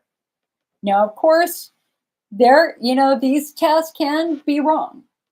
You can get a false positive or for a false negative. So what I always say is, give it a shot. If you've got the positive leukocyte, negative nitrite, and you might want to sit on it for 24 hours, 36 hours, see how you're feeling. But if your symptoms get worse, try it again. And what's the number one rule? It's if you're in pain and you're afraid, you call your doctor. That's like number one rule.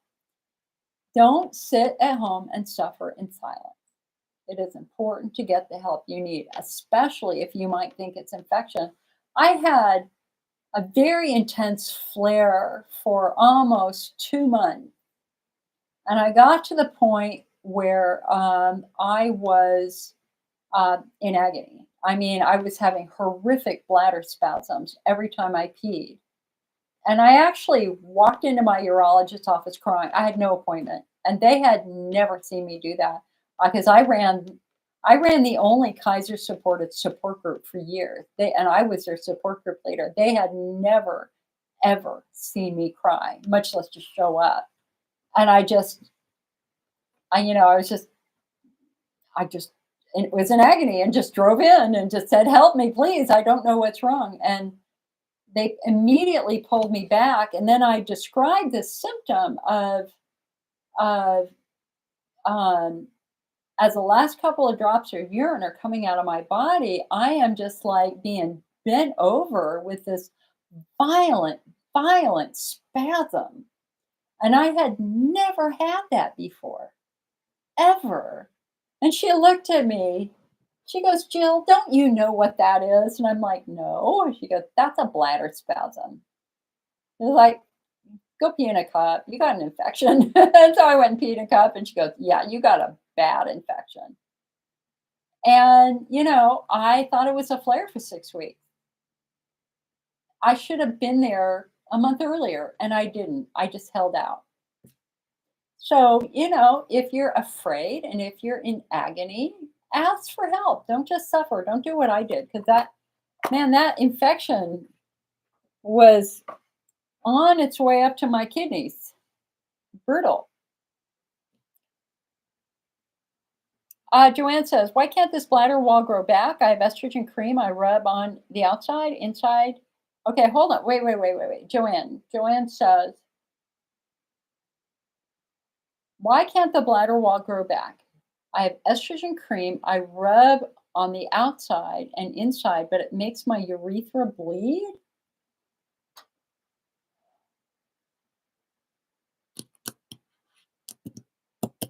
Your estrogen cream makes your urethra bleed?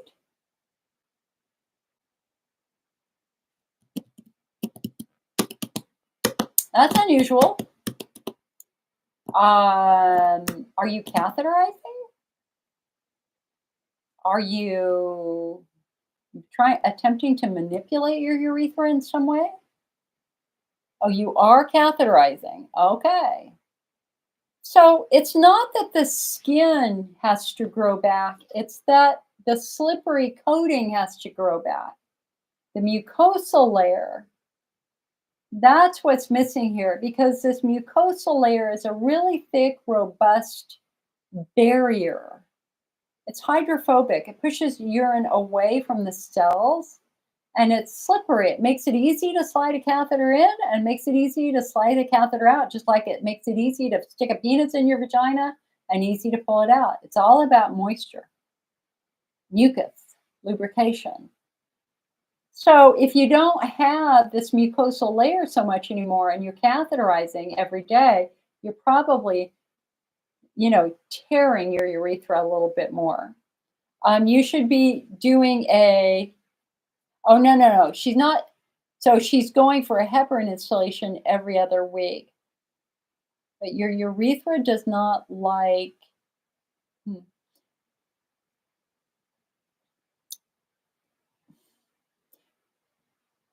your skin needs mucus to protect it. You're older, you don't have the estrogen anymore, which your skin needs to make mucus. It needs estrogen.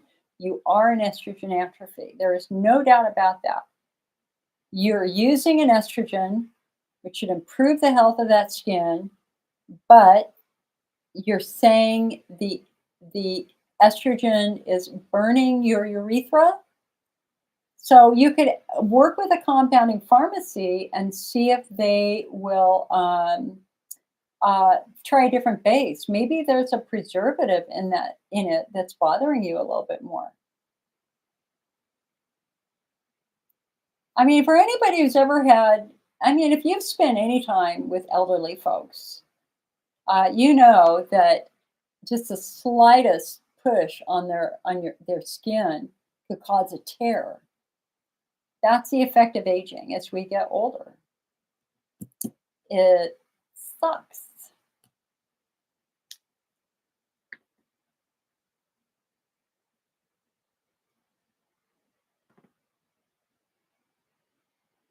Debbie says, my bombs feel like massive spasms, exactly where I'm saying, oh, fudge. So again, see if they might be willing to give you, maybe 10 ditripans and oxybutanins, and it would be very interesting to see if that would turn those off. It might. Sherry says, do I think the rheumatic fever virus is a cause of IC? I've never read anything about that, but let me look it up here.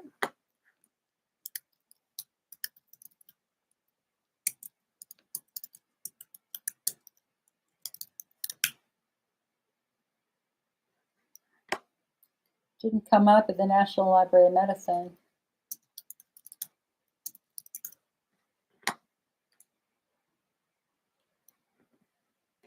There's no research that's made that connection that I can see. Chris says, I get bladder installations every 7 weeks. Every time I get a UTI, and every time you get a UTI, I'm also immune suppressed. This is a vicious cycle of trying to fight infection. So, Chris, you're not alone. This is very, very common. It sucks. Concept number one is, how strong is your skin? Is your skin strong and healthy, or are you in estrogen atrophy? If you are in estrogen atrophy, using topical estrogen to make your skin stronger would be very, very important, because this is about improving the ability of your body to prevent infection. So that's concept number one. Concept number two is, anytime you put a catheter up there, you run the risk of pushing bacteria up into the bladder. That's why post-op or post-procedure infections are somewhat common.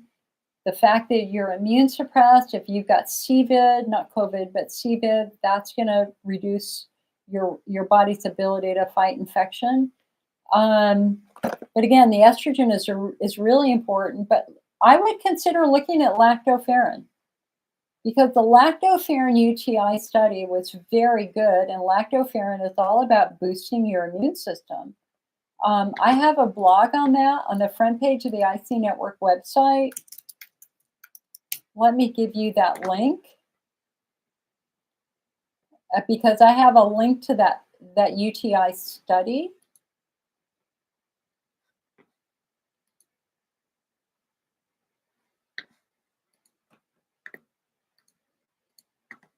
So we're sold out of lactoferrin, but I should have it any day, just fair warning. Okay, there's the link to the lactoferrin article, and you can look at the research there. Lori said her doctor prescribed hyoscine for bladder spasms. Sure. Whatever works, girl. Whatever works. Chris said, I do estrogen cream. I rub on my urethra. Not sure how often I rub. I can't boost my immune system. I'm suppressing it due to an overactive immune system. I have psoriatic arthritis. I do the same thing with my estrogen cream because my urethra is my hot spot too.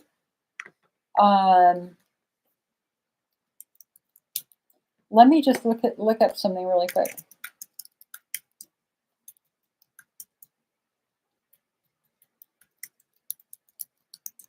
I was wondering if there was a lactoferrin psoriatic arthritis study. Let's see.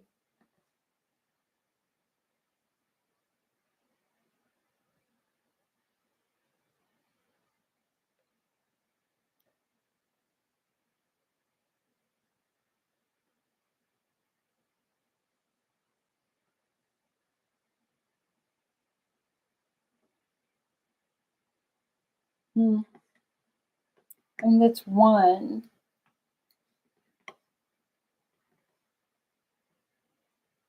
But it's really, really old, baby. It's like 35 years old, so it's not.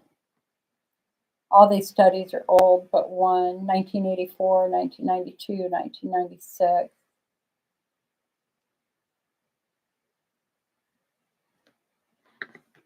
Complex. You're going to be definitely a more complex patient. I'm sorry about that.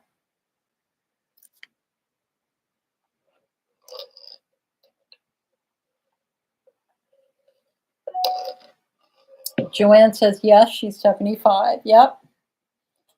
Hey guys, I'm going to be 65 next Saturday.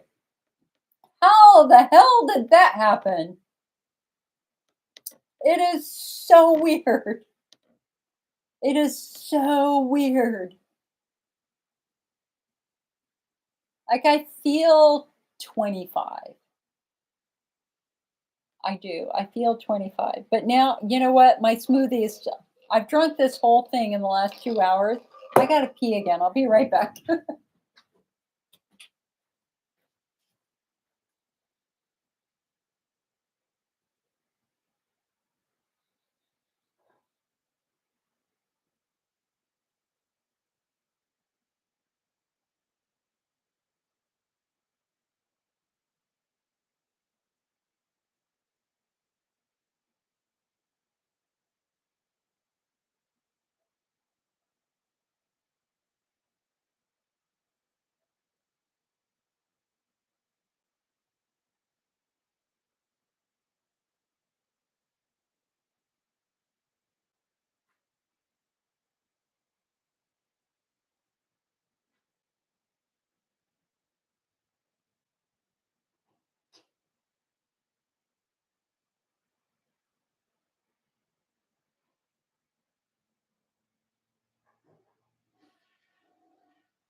All righty then.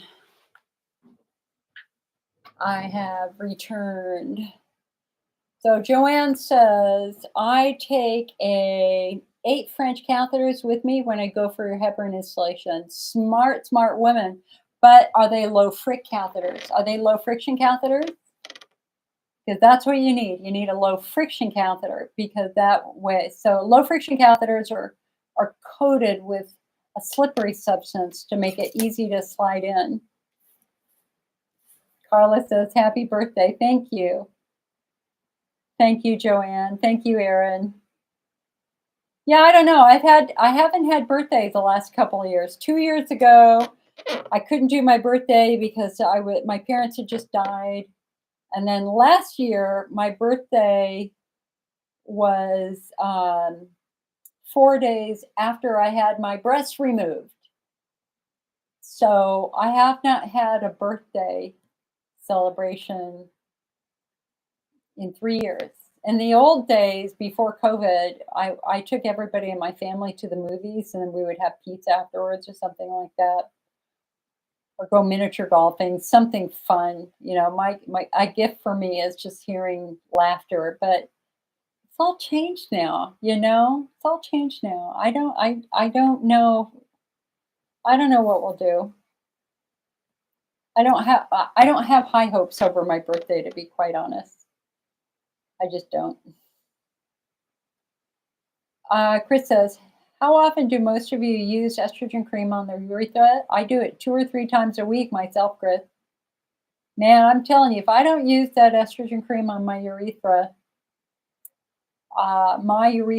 lets me know. Usually takes about 10 days, and then my urethra is hot. See, my pelvic floor is really tight right now. God, I can really feel it. Ooh.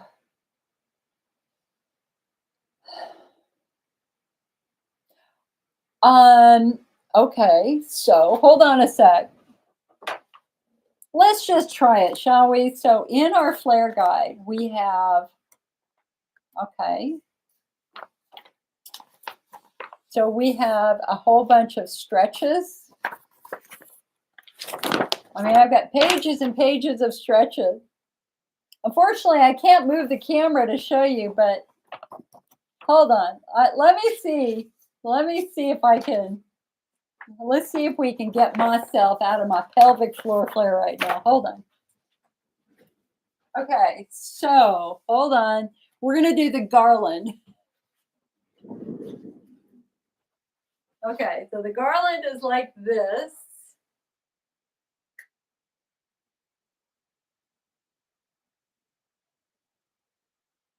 Okay,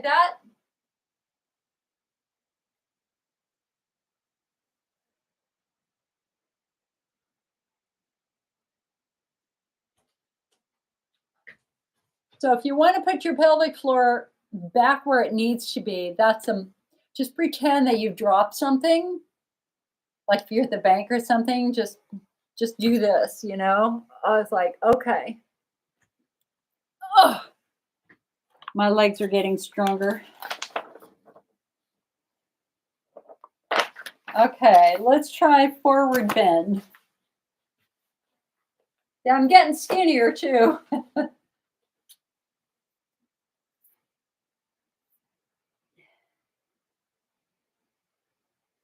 turn to the side.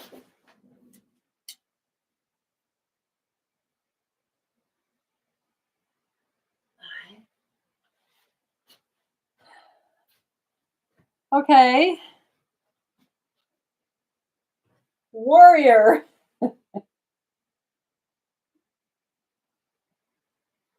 Here, I'll do it to the side. Warrior.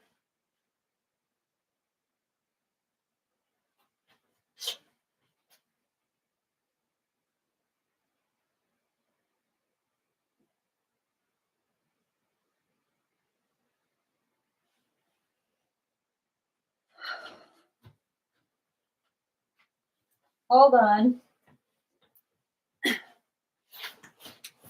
Cobbler.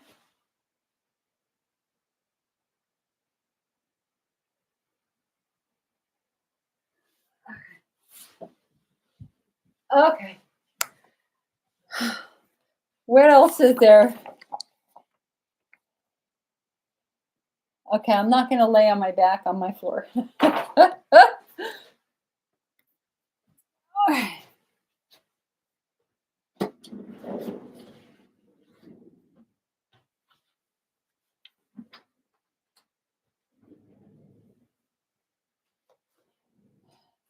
Back at the gym, getting stronger again after basically laying around for a year.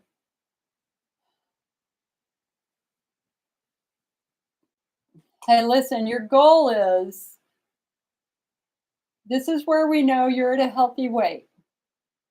Can you get up from the floor? It's that easy. If you cannot get yourself up from the floor as well, you have to work on that because as we get older, It's more likely that we can fall, and if there's nobody to pick you up and you're going to be stuck on the floor, that's a bad thing.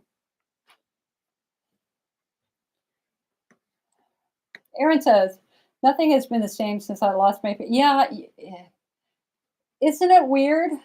I actually went to their grave this morning. I did. I went to a nursery near the cemetery and then I walked around the cemetery a little bit and I felt good. You know, it was a beautiful day and I hung out with my parents a little bit. Good for the soul. Chris says, I'm thinking of giving up the bladder installations because of the continuous UTI. Well, Chris, I mean, it's really not a bad idea because a bladder installation is really only going to manage symptoms. It's not going to fix anything. And that's what we have to do. We still have to try to identify what's driving all of this in the first place. And so that's where phenotyping matters. We need to know what your phenotype is because that basically explains what your underlying cause is. So you could have Hunner's lesions, you could have estrogen atrophy, you could have chemical injury of the bladder, you could have a chronic fungal infection or a chronic viral infection, you could have tight pelvic floor muscles, you could have nerve injuries, and or you could have the widespread pain, which is essentially an injury to the central nervous system. And these are patients who have multiple pain conditions. They've got the IC, the IBS, the vulvodynia, or TMJ, or migraines, or fibro, etc. But these patients were working on the central nervous system. And it's interesting. So remember, our understanding of IC has evolved terrifically and tremendously in the last 20 years. So we knew 30, 40 years ago that some patients had IC and IBS or IC and vulvodynia. Nobody understood it, but we knew that was there, and research studies validated it to the point that they called like IC and endometriosis the evil twins. Okay, so we knew some patients, about 40% of IC patients, have multiple pain conditions.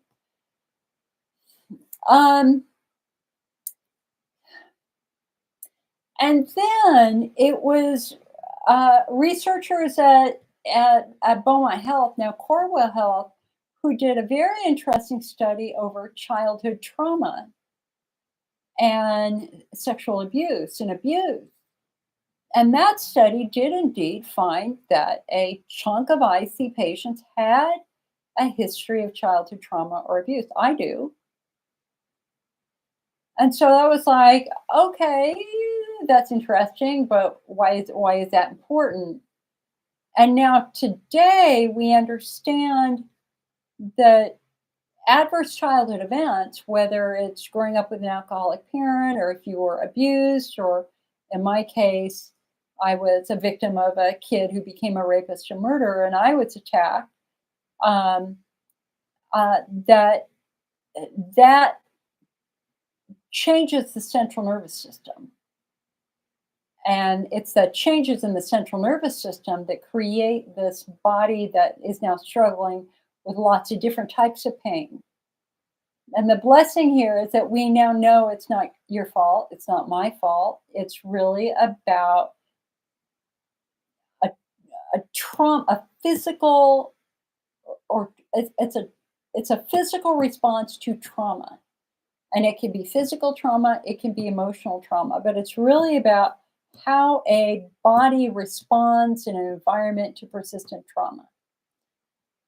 And I've been very honest in sharing that I had a very difficult childhood because we had a rapist murderer in my neighborhood, and I never felt safe.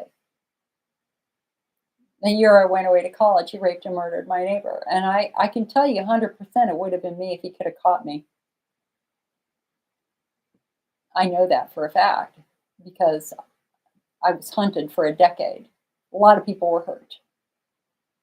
And so think about what that did to my brain. It irrevocably changed my brain. My brain is now hypervigilant. My brain looks for threats. I had severe anxiety disorder when I was in my 20s and early 30s. And I really felt like I was being punished. I never understood the context of why I had so many different pain conditions. Well, but now we know. And like the best part of my job is when I get to find other patients who went through what I went through. And I had two phone calls this week of patients who were like literally my twins, all from childhood trauma and how that affected their nervous system. And so we can take that shame and blame away, but more importantly, we now have different treatments for that because we're not going to respond to bladder therapies or bowel therapies. We have to do things that calm our central nervous system down, like Peora, Peaora, or P-leaf. And so we've just learned so much now, and patients are getting so much better, and I'm so much better, you know? All due respects, if I see BPS, can you explain what that means? I stumbled upon this video. Yeah, well, so ICBPS stands for interstitial cystitis bladder pain syndrome. What that means is that these are patients who um, constantly feel like they have a bladder infection, but no infection is found. So they're not sleeping through the night, up many times a night. They know every restroom in their town. Some are reluctant to go out because they have to use the restroom so frequently. They might have pain while driving. Um, and essentially, it's injury or trauma to the pelvis in some way. It can be direct injury or trauma to the urinary tract, like with chemotherapy. The chemicals of the chemo damage the tissue. Ketamine, same thing happened there. But it's often the cause, often occurs after things like falling on your tailbone, sustaining an injury from athletics, uh, having a bad hip, things like that. It can be a fibroid tumor pushing on the bladder. It can be endometriosis attached to the bladder. It can be pelvic congestion syndrome. And our mission is to not only provide support, which for something which people consider incredibly embarrassing to talk about, but we have to understand that millions of patients have been told that they have an incurable bladder disease when it's not a disease at all. It's injury, it's trauma, or it might just be estrogen atrophy. And that's what one of my personal causes is to find those patients who were told they had an incurable disease and help them understand that it might not be a disease at all and that there are things that they can do, like pelvic floor physical therapy. It's the single most effective treatment ever studied for IC in a major clinical trial. But we have new things now. We've got PEA, which calms nerves down. We got lactoferrin, which can reduce inflammation in the bladder and prevent infection. And we've got some supplements that can coat and soothe the bladder. And we have other treatments too. Weird topic, right? Chris says, I had a bladder distension, showed a lot of red spots, inflammation, had pelvic floor therapy, no help or difference. Okay. So, Chris, let me get this. So you had this. You had red spots on your bladder that we call petechial hemorrhaging. Thrown out. They're thrown out. This is what happens when you stretch the bladder with a hydrodistension.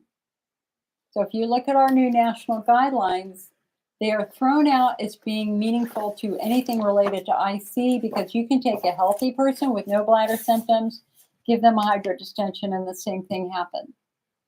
So the finding of red spots has been thrown out as meaningful.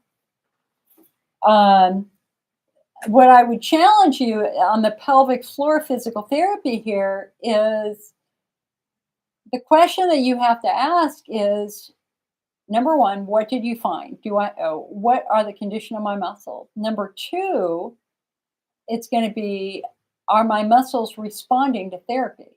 Or are they always locking back down into tension? If your muscles are always locking back down into tension, we have to figure out why. My muscles on my left side are always tight, no matter what we do, because they're staying tight to stabilize my wonky SI joint.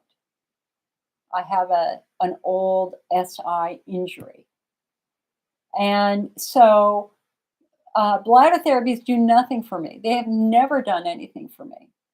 What works for me is trying to get these muscles to relax and release. When I can get them relaxed, I'm much better. But they always tighten up again because my SI joint is weird. My SI is hypermobile. It just moves too much. You're welcome, all due respect. You are welcome. Hello, guys on YouTube. This is a live support group meeting for men and women with pelvic pain. We are streaming on 2 platforms. We are streaming on Facebook. So when I'm looking this way, I'm looking at Facebook. When I'm looking over there, I am looking at YouTube. We have been going on now for about 2.5 hours. I am here as long as patients have questions. Once we are done, we are done. Sometimes our meetings go 5 hours. Sometimes they go 90 minutes. We will see. Chris says, thank you. What do some patients use for nerve pain? I've got some nerve problems and I take nortriptyline. Is that one good? Girl, nortriptyline messed me up.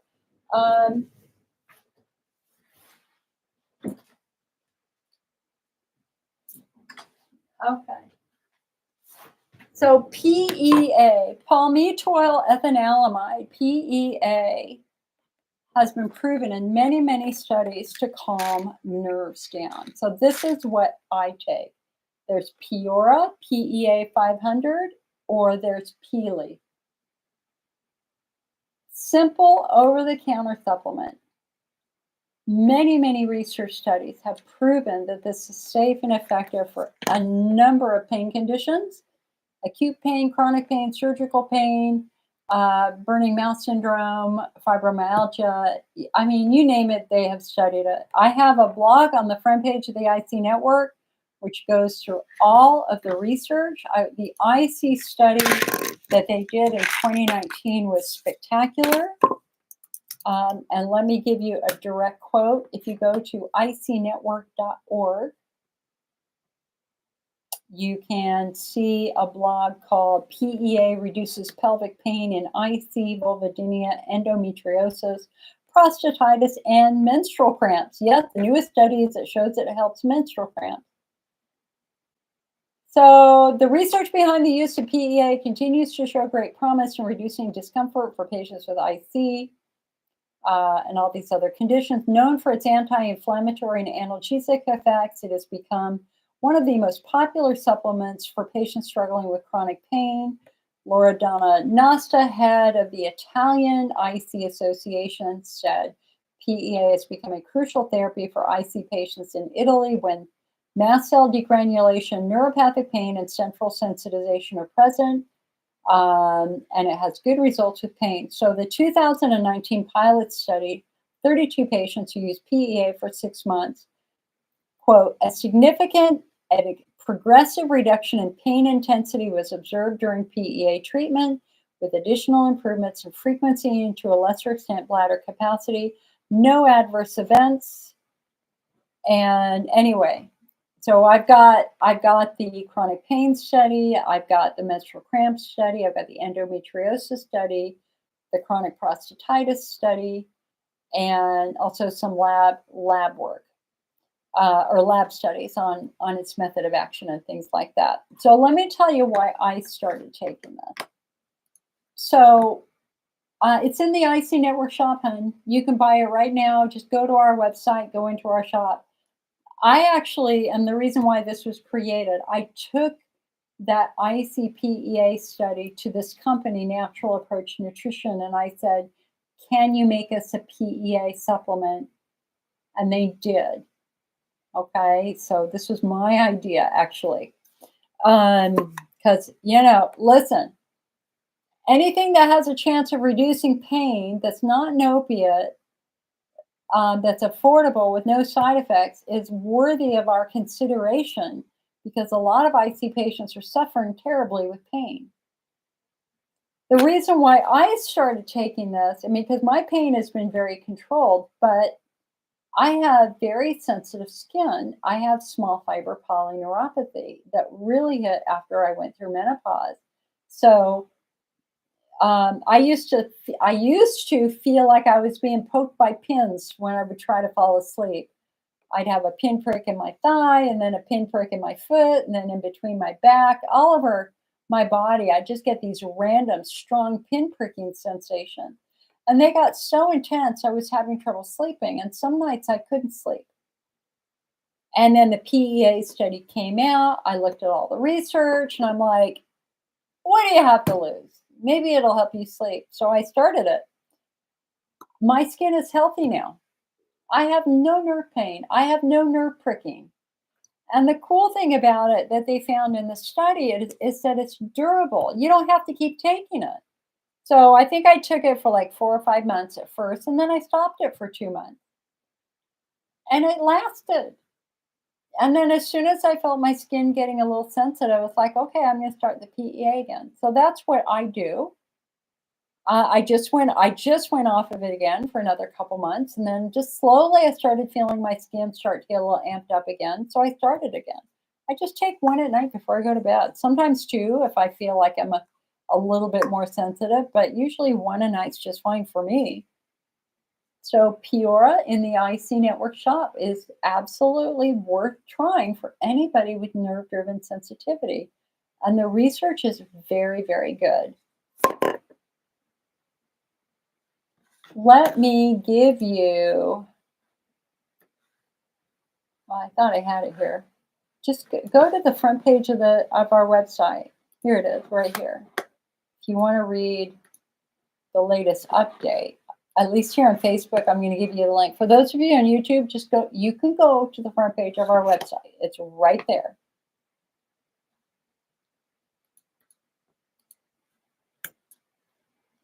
So I was reading the Reddit forum earlier today, and there were some interesting questions in here that I thought we should talk about.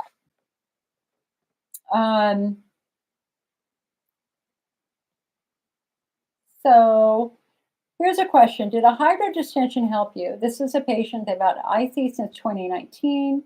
So far, nothing's really helped, been resistant to all the meds, so they're going to do a hydrodistension. My main symptom is extreme urgency frequency, especially when I'm trying to sleep, get up many times before sleeping and wake up hourly. It's been a living hell. Okay, and I did have time to respond to this one, so I wanted to read my response to this. So this is over on the Reddit IC forum. That's where I'm either go to my forum on the IC network or I go to Reddit. I don't really go to too many other groups. It's just too overwhelming. So this is what I said in response to this person. A hydrodistension is what I call a destructive therapy. It works by stretching the bladder wall and breaking the nerves that normally give you the symptoms of frequency, urgency, and pain. Thus, the symptoms can get better for a few months, but inevitably the nerves do grow back, sometimes more than you originally had. So in the long run, a hydrodistension doesn't repair anything. The key is to try to understand why the alpha afferent nerve in your bladder wall, responsible for the sensation of urgency, is so irritated. A couple of things come to mind. Number one, bladder wall irritation from something persistently hurting it, like taking a multivitamin every day, or drinking coffee every day, or smoking every day. Number two, a Hunner's lesion, which allows urine to penetrate deeply into the nerve where it into the bladder where it irritates the nerve, could explain that severe urgency. Neuroinflammation caused by tight muscles and other irritants outside the bladder could also cause some of that urgency. And also chronic infection, but not bacterial infection. We're looking at fungal infections and viral infection. So depending upon the underlying cause, there are many potential treatments worth trying, like PEA to calm the nerves down, lactoferrin to reduce flares and reduce the inflammation in the bladder wall, physical therapy for tight muscles, and with a lot more options. And then I encourage her to come watch our free masterclass on IC, which is on our YouTube channel. Let me see. There were a couple more in here that I thought was interesting. Somebody wrote, Azo isn't helping anymore. It lessens the pain, but it doesn't take it completely away. I'm still in pain. Has anybody struggled with that? My answer to that was, oh, this is so interesting. Azo can certainly reduce pain for some patients, but it's short term, and recent research has linked it to cancer. So it's important to focus on what your underlying phenotype is and to treat that. If you aren't familiar with the concept of phenotypes check out episode 4 of our free masterclass. This is how the best doctors in the world are now diagnosing and treating IC by finding which group you belong to and then treating that. And what's so interesting is a couple of responses later, another patient says, I take Azo for a hypertonic pelvic floor and it's done nothing for me pain-wise.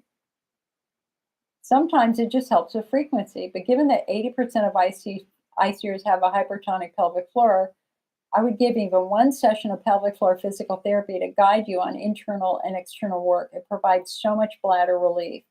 It just takes time to do.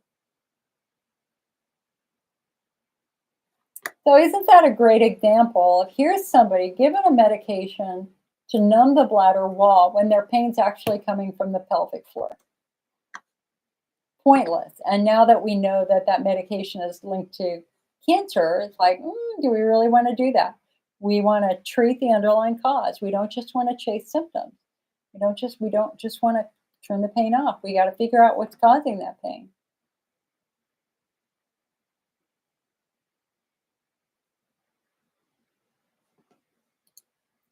There's somebody.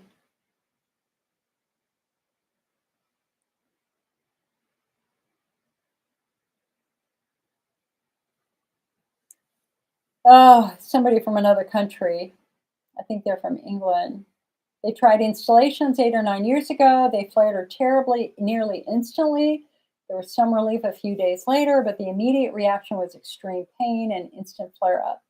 Urgency, frequency, it was miserable, and I could sit around the hospital waiting room for hours until the initial urgency let up because I needed the bathroom so much. I physically could not hold it long enough to drive home. So now they're going to try installations again. Great. And she's asking if anybody else has also struggled with installation therapy. And my response here was, well, what installation did you use back then? And what are they proposing to use now? And her answer is, I can't remember as it was a long time ago, but I have not been told what I will be having done now. I was told that information would be given to me at the hospital appointment and not sooner, which is how I've always worked under my consultant. So that means she's in Canada or the United Kingdom, and that's brutal. Because you need to know, so why would an installation have caused agonizing pain? Well, it was probably an old outdated installation we don't do anymore. It was either chlorpactin or silver nitrate or really concentrated DMSO, all of which would cause severe pain. We don't do those anymore. The tragedy here is they won't tell her what they're planning on doing, which I consider completely unacceptable. You need to know what they're going to put. Don't ever let anybody put anything in your bladder without telling you what it is and what it's meant to do. This is called informed consent. How is she going to research it if they won't tell her what it's going to be? Because there are still some doctors using old bladder strippers from 40 years ago where they just put something so caustic in the bladder, just strips the bladder wall off. Listen, that's brutal. We don't do that anymore.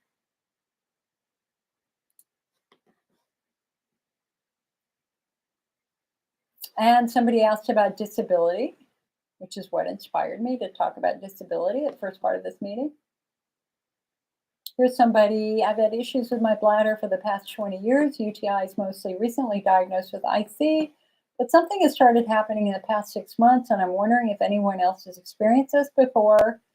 I'll go to the bathroom and there will be an immediate stinging burning when I'm close to finishing. It hangs around for 15 to 30 minutes until what feels like a big drop of urine comes out. It feels like this drop is huge and it feels like it's struggling to make its way out. Is this something anybody else can relate to? And I thought that was really interesting. And so my response was, are you straining? Where exactly is this sting and burn? Your urethra, on your vulva?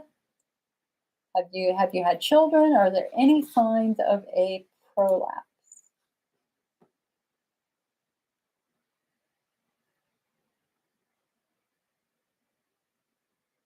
Somebody's asking about caffeine pills as an alternative to drinking coffee. Anybody have any feedback on that?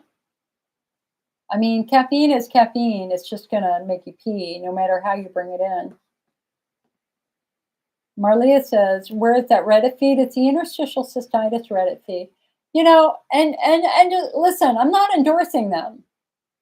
I'm not endorsing any online IC group right now other than my own. But even my own, I mean, now that we're phenotyping and we recognize that there are distinct patient groups, it's made all of these discussion groups irrelevant because you can't put apples, oranges, and bananas in the same group and expect success. So a fundamental flaw with these online IC groups is you've got a patient with a Hunner's lesion asking for support from a patient with estrogen atrophy, and they don't match. Or you've got a patient, newly diagnosed patient who's got very mild pelvic floor dysfunction, reading the story of somebody with severe Hunner's lesions because they've got a viral infection, scaring the living daylights out of the newly diagnosed patient. And you know, guys, I started the first urology groups online 32 years ago. And paraplegics, quadriplegics, IC patients, UTI patients, I started those groups. Other people helped too. I'm not the only one, but I was there from day one. And they worked best when we all thought this was a bladder disease. They fail completely now that we understand that there are distinct patient groups. We need a group for Hunner's lesions. We need a group for estrogen atrophy. We need a group for pelvic floor. There is a group for pelvic floor. We need a group for pudendal neuralgia. There is a group for that. And we need a group for widespread pain.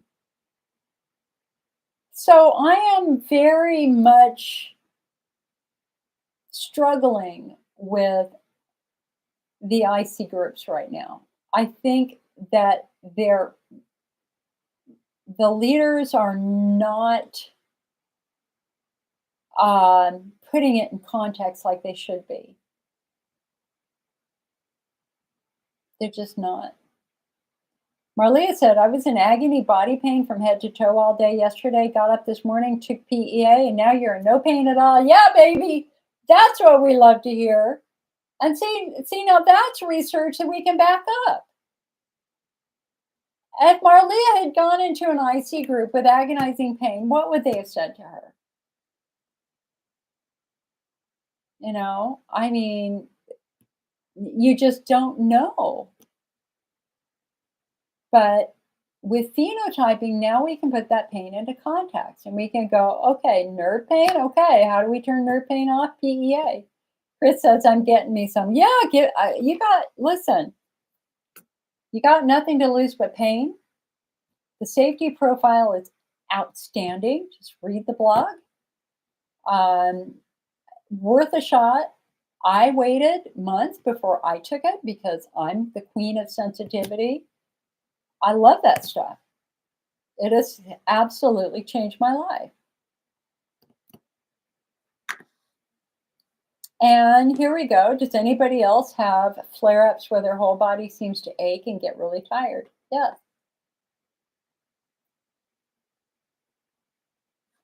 Here's somebody asking about Mayo Clinic.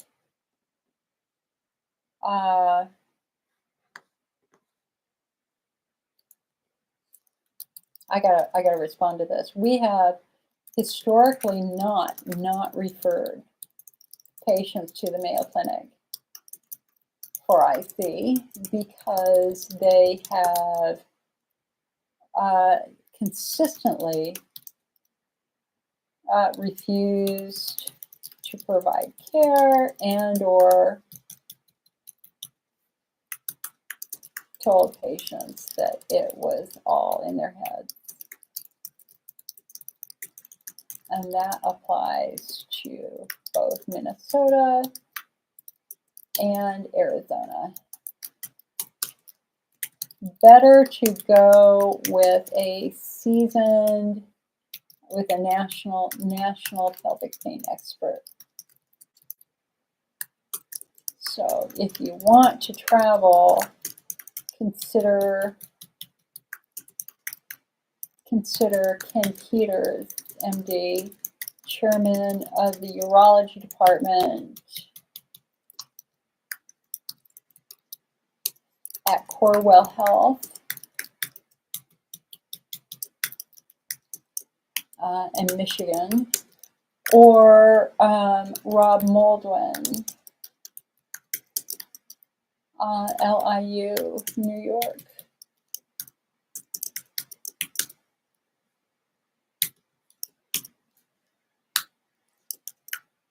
Nothing personal against Mayo. I just don't have or have had success stories with IC patients being treated there. And one I do know was, no, I don't need to tell that story.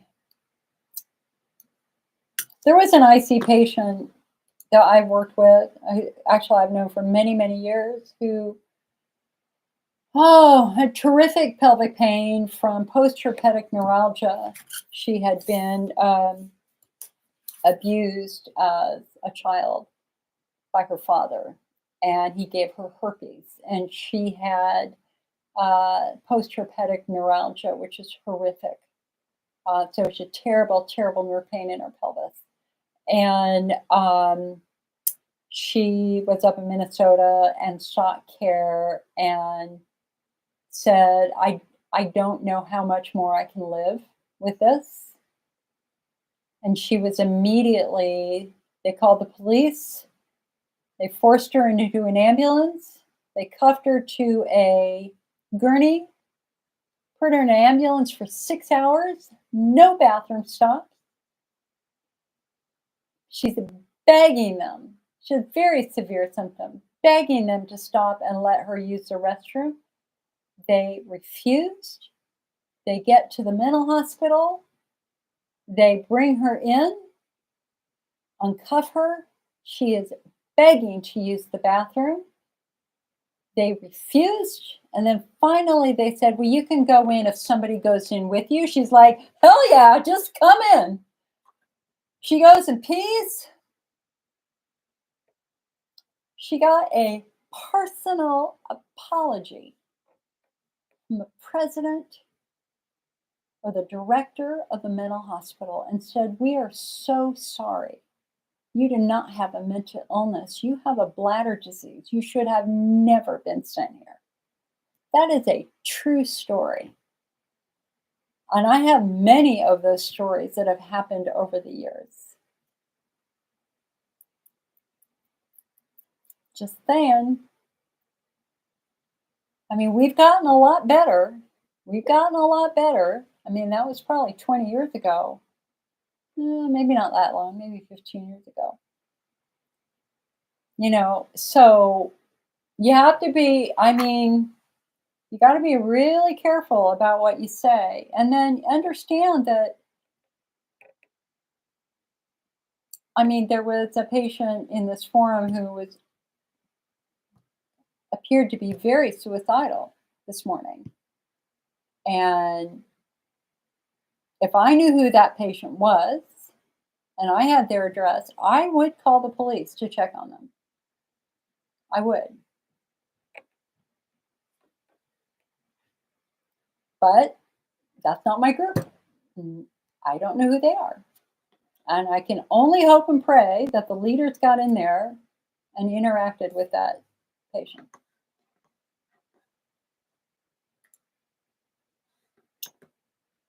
What else? Day after hydrodistension. Just had my hydro yesterday. I know extra pain is to be expected, but when is the worst usually over? 24 to 48 hours.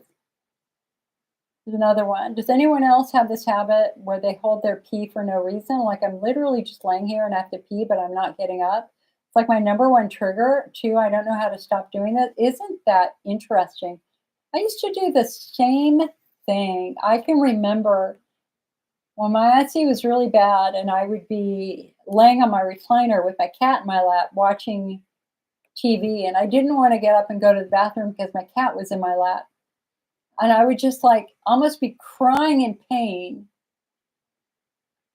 for like 2 hours or 90 minutes or whatever. And then the pain would turn off. Made no sense. I mean, that did happen a couple of times. I never understood that.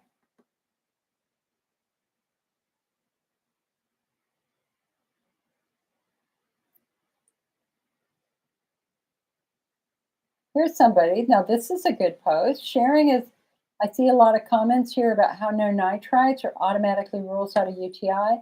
What no nitrites means is that you do not have a gram-negative bacteria like E. coli, which happens to be the most common type of UTI-causing bacteria, but you could have a gram-positive bacteria like Enterococcus, which does not produce nitrites but can absolutely wreck your bladder. And this is a patient who said, I've had a culture-confirmed Enterococcus with negative nitrites in urinalysis, which absolutely wrecked my bladder.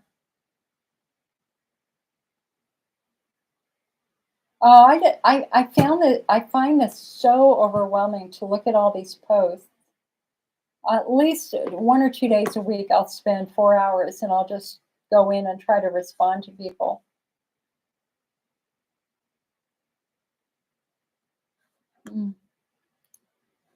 But I am just one person.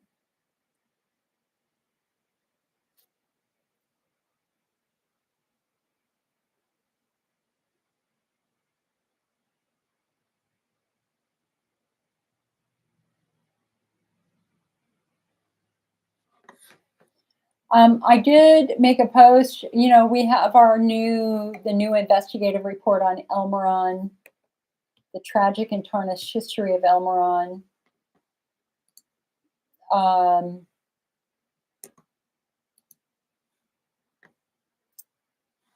When you've been told that a medication is approved by the US FDA, wouldn't you assume the testing is performed to prove that it is not only safe but effective? Did this happen for Elmeron, the only FDA-approved oral medication for IC that has now been associated with retinal damage, blindness, and inflammatory bowel disease? A new investigative report has raised critical questions about the original approval of Elmeron. A staggering 18 years after its approval, the aftermarket follow-up study showed that this medication performed no better than placebo. Dr. Curtis Nickel, the lead investigator in that study, said, quote, I thought the next day it would be over for Elmeron, that doctors would stop prescribing it, that the FDA would order it off the market, end quote. Yet it is still available today. So I ask you, could the eyesight of patients now suffering from pigmentary maculopathy have been saved by if this research had been performed in a more timely way? I believe so. So let's take a look at what the investigation and related lawsuits revealed. So in 1985, Elmeron was developed and it was given orphan drug status. This is considered a treatment for a rare disease, and this allowed the owner of Elmeron to save money by giving them tax credits and exemption from fees. And they get a potential 7-year exclusive after its approval. Okay, so 1985, no research showing it worked, but they got orphan drug status. A year later, they were approved for compassionate use distribution. So the following year, Elmiron was first made available to IC patients on a compassionate use basis. This program allows patients with serious or immediately life-threatening diseases to gain access to an investigational product for treatment when no comparable alternative therapies are available. However, the FDA states that medications approved for compassionate use, quote, may or may not be effective in the treatment of the condition, and use of the product may cause serious side effects, end quote. For 9 years, this is how IC patients usually received the medication. So in 1991, 5 years later, the new owner of Elmiron, Baker Cummins Pharmaceuticals, now known as Baker Norton, submitted their first drug application to get it FDA approved. It got denied. In 1992, the FDA division director issued the first non-approvable letter citing serious flaws with submitted studies and encouraged Baker Norton to do another study. So they had 2 studies. The first one was thrown out as a failure. The second one was more interesting because multiple doctors studied it, but only one doctor had success, the guy who invented it and owned the patent. The FDA found that very, very concerning. And so this is a direct quote. Their specific concern was that only the patent holder, a doctor at UC San Diego, showed remarkable success, reporting that 10 out of 15 patients treated with Elmiron were better. No other investigator showed that same success rate, and when the data was combined, the other 6 investigators only reported that 23% of their patients got better, and the FDA expressed concerns about the financial interests of the patent holder. So the following year, in 1993, they submitted another request for FDA approval. And the following year, that was denied. The FDA denied the medication, asking for yet another study to be formed, ideally without the patent holder involvement. They wanted a new set of doctors to study it to show that they needed it. And this is their quote. We indicated that we needed a replication of an adequate study. This is in part needed in order to show that other physicians can safely use the product. So far, their data shows that one physician can use Elmiron. The results from the other physicians do not show improvement. And the company said, no, we're just going to give you some data that we've developed from our compassionate use customers. So they submitted that to the FDA, and inexplicably, it was approved.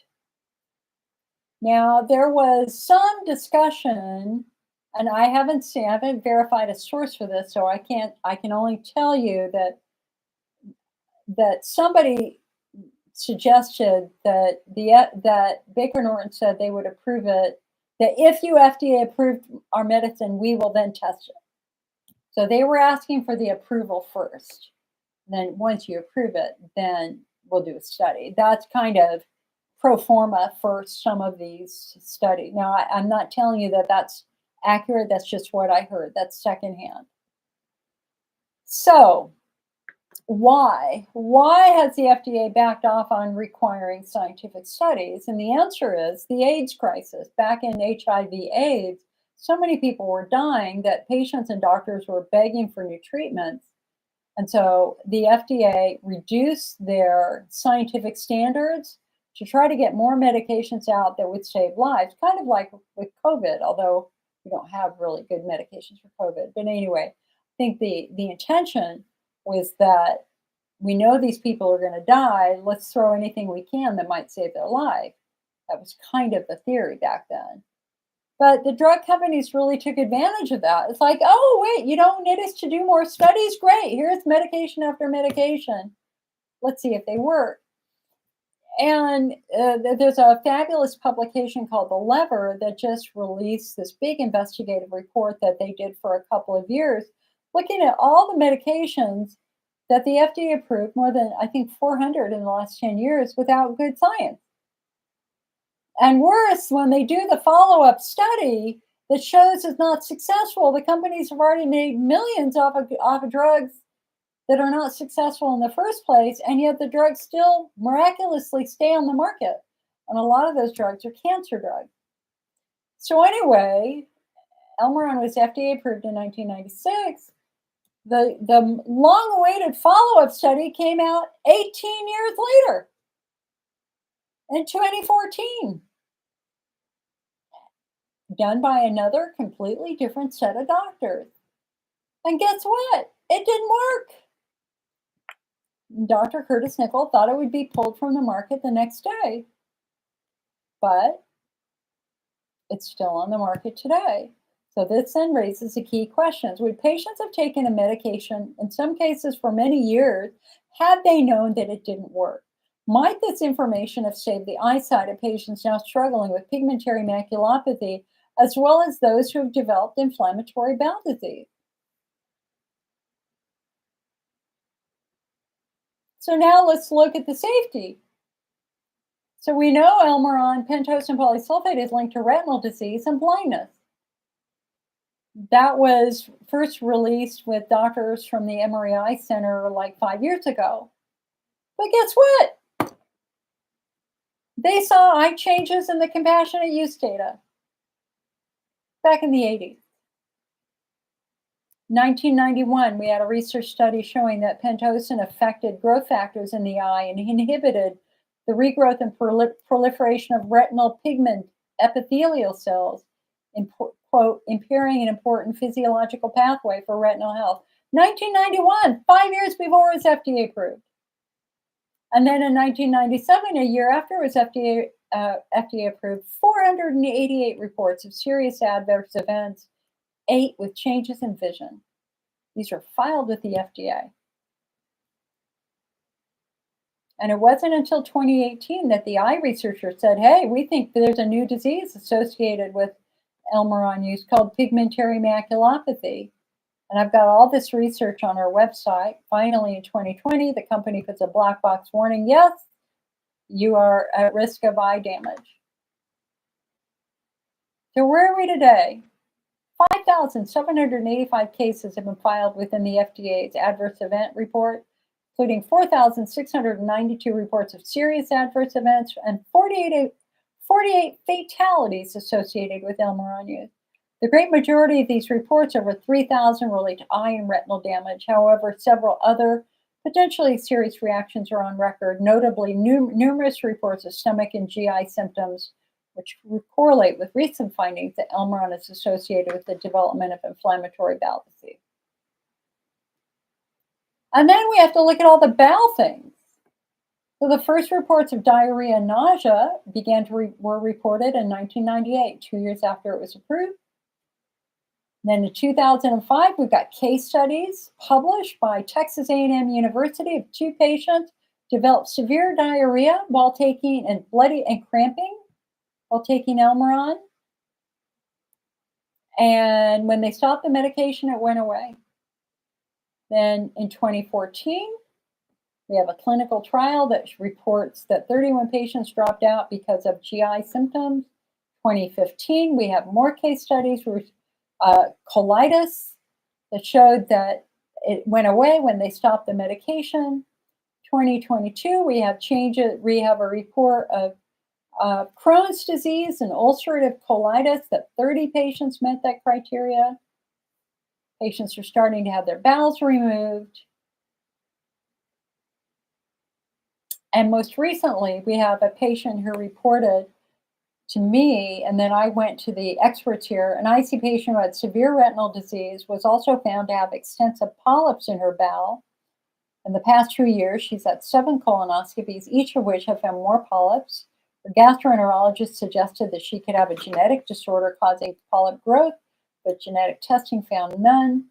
Dr. Jane Emery confirmed by email that multiple patients he's working with have been diagnosed with excessive polyp growth. This is called carpet polyps. So whose job is it to monitor the safety data? There is very clear and compelling data from the FDA database about the eye and bowel issues, that they were persistent. But the fundamental flaw with FDA reporting is that the FDA gathers the information, but it rarely appears to act on it, leaving us to ask how many adverse events and fatalities must be reported before someone in authority takes responsibility and begins to ask probing questions about safety. And what role do pharmaceutical companies have in tracking safety data over time? This is a question that is currently in dispute in hundreds of lawsuits filed by patients suffering from retinal damage. Many patients have received six-figure settlements rather than proceeding to trial. Talk with any patients who have lost their sight or had their bowel removed, and their rage is undeniable. They are furious that they were given a medication under what appears to be a false promise or perhaps implication of effectiveness. Their careers have been destroyed. There's deep, distressing worry about their future, including the cost of care if and or when they may need assistance with daily activities. Laura McMillan was diagnosed with IC in 2001 and 2 years later had severe colitis. In 2013, her vision began to change and progressively dimmed, though her eye doctor could not determine why it was happening or provide any treatment. In 2021, she learned that retinal disease had been linked to Elmeron. She'd been on the medication for 20 years. After stopping the medication, her colitis symptoms disappeared, thankfully, but her eye symptoms persisted. Today, she can't work, drive, or even see the players on a baseball field. Many more patients have been sharing their stories, some completely blind, others struggling with vision loss. It is progressing over time. For those who have settled their lawsuits early before research showed that the damage could progress, there is regret that they did not ask for or receive lifetime eye care to cover at least the cost of additional eye testing. Yet, some settlements allow patients to file additional cases against the company should more health conditions arise. 1 year after accepting a settlement, a patient still hasn't received all of her money because Medicare put a $30,000 lien on her case, demanding that it be reimbursed for all the retinal testing she had done. Now, I believe that Elmeron was developed with the best of intentions to help others. The harsh reality, though, is that drug companies balked at paying for another clinical trial.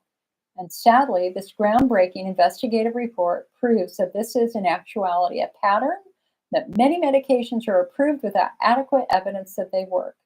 This is simply unacceptable. We must be steadfast in demanding the FDA require more comprehensive testing and, most importantly, to remove products from the market that have been found to be ineffective and or associated with serious adverse events. Elmeron was widely recommended and used by thousands of patients who are now at risk of progressive retinal disease. It's still on the market today, but should it be?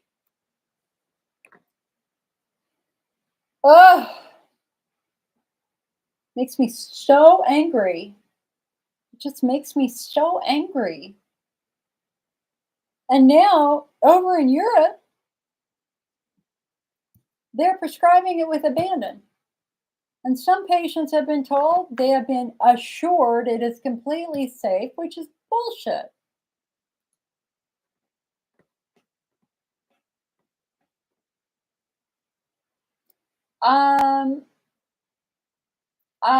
Okay, Anne says, why would you need a cystoscopy with a hydro? Because that would allow them to take a much closer look at the bladder, and more importantly, Anne, it would allow them to provide treatment if they found anything.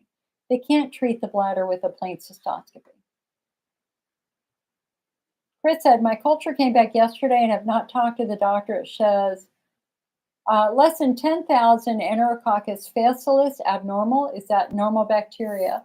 Enterococcus facilis has become a much greater concern in the last 10 years. We're finding it in a lot of patients now as a pathogen. Okay, something's tweaking my brain here. There was something new with Enterococcus last week. Oh, what was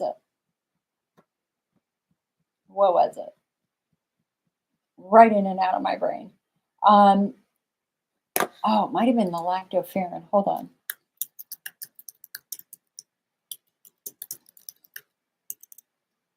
Hold on a sec.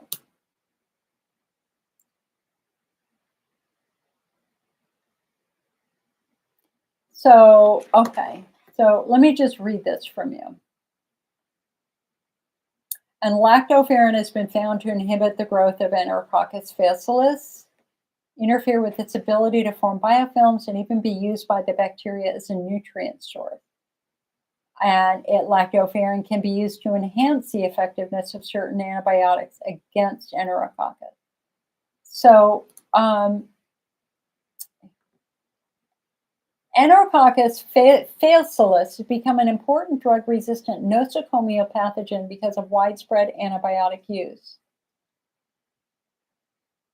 And here is a study that was testing lactoferrin against a multi-drug resistant form of Enterococcus.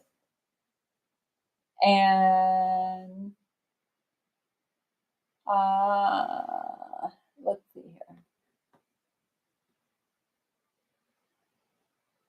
They're talking specifically, we developed short and chemically simple antimicrobial peptides with selective amino acid composition.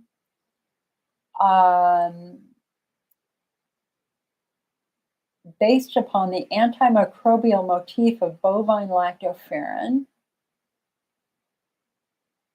And among these, the specific peptides demonstrated a narrow spectrum and high antibacterial activity against drug-resistant Enterococcus.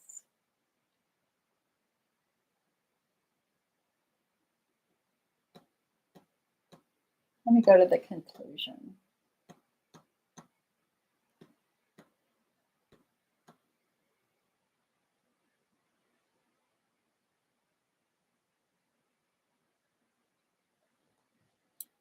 Yeah. Oh, I know what it was. I was trying to do an interview with a expert in next generation DNA urine testing. And I specifically wanted to have a chat about the new trends in Enterococcus facilis. So that's what just tweaked in my brain. Well, all right, my friends, we have been going now for 3 hours. I think we have hit the natural end for this meeting. So let me just do a last call for questions. Last call for questions. If anybody wants to go into Zoom, I'm happy to set up a Zoom and we can chat there. Otherwise, we be done, baby. We be done.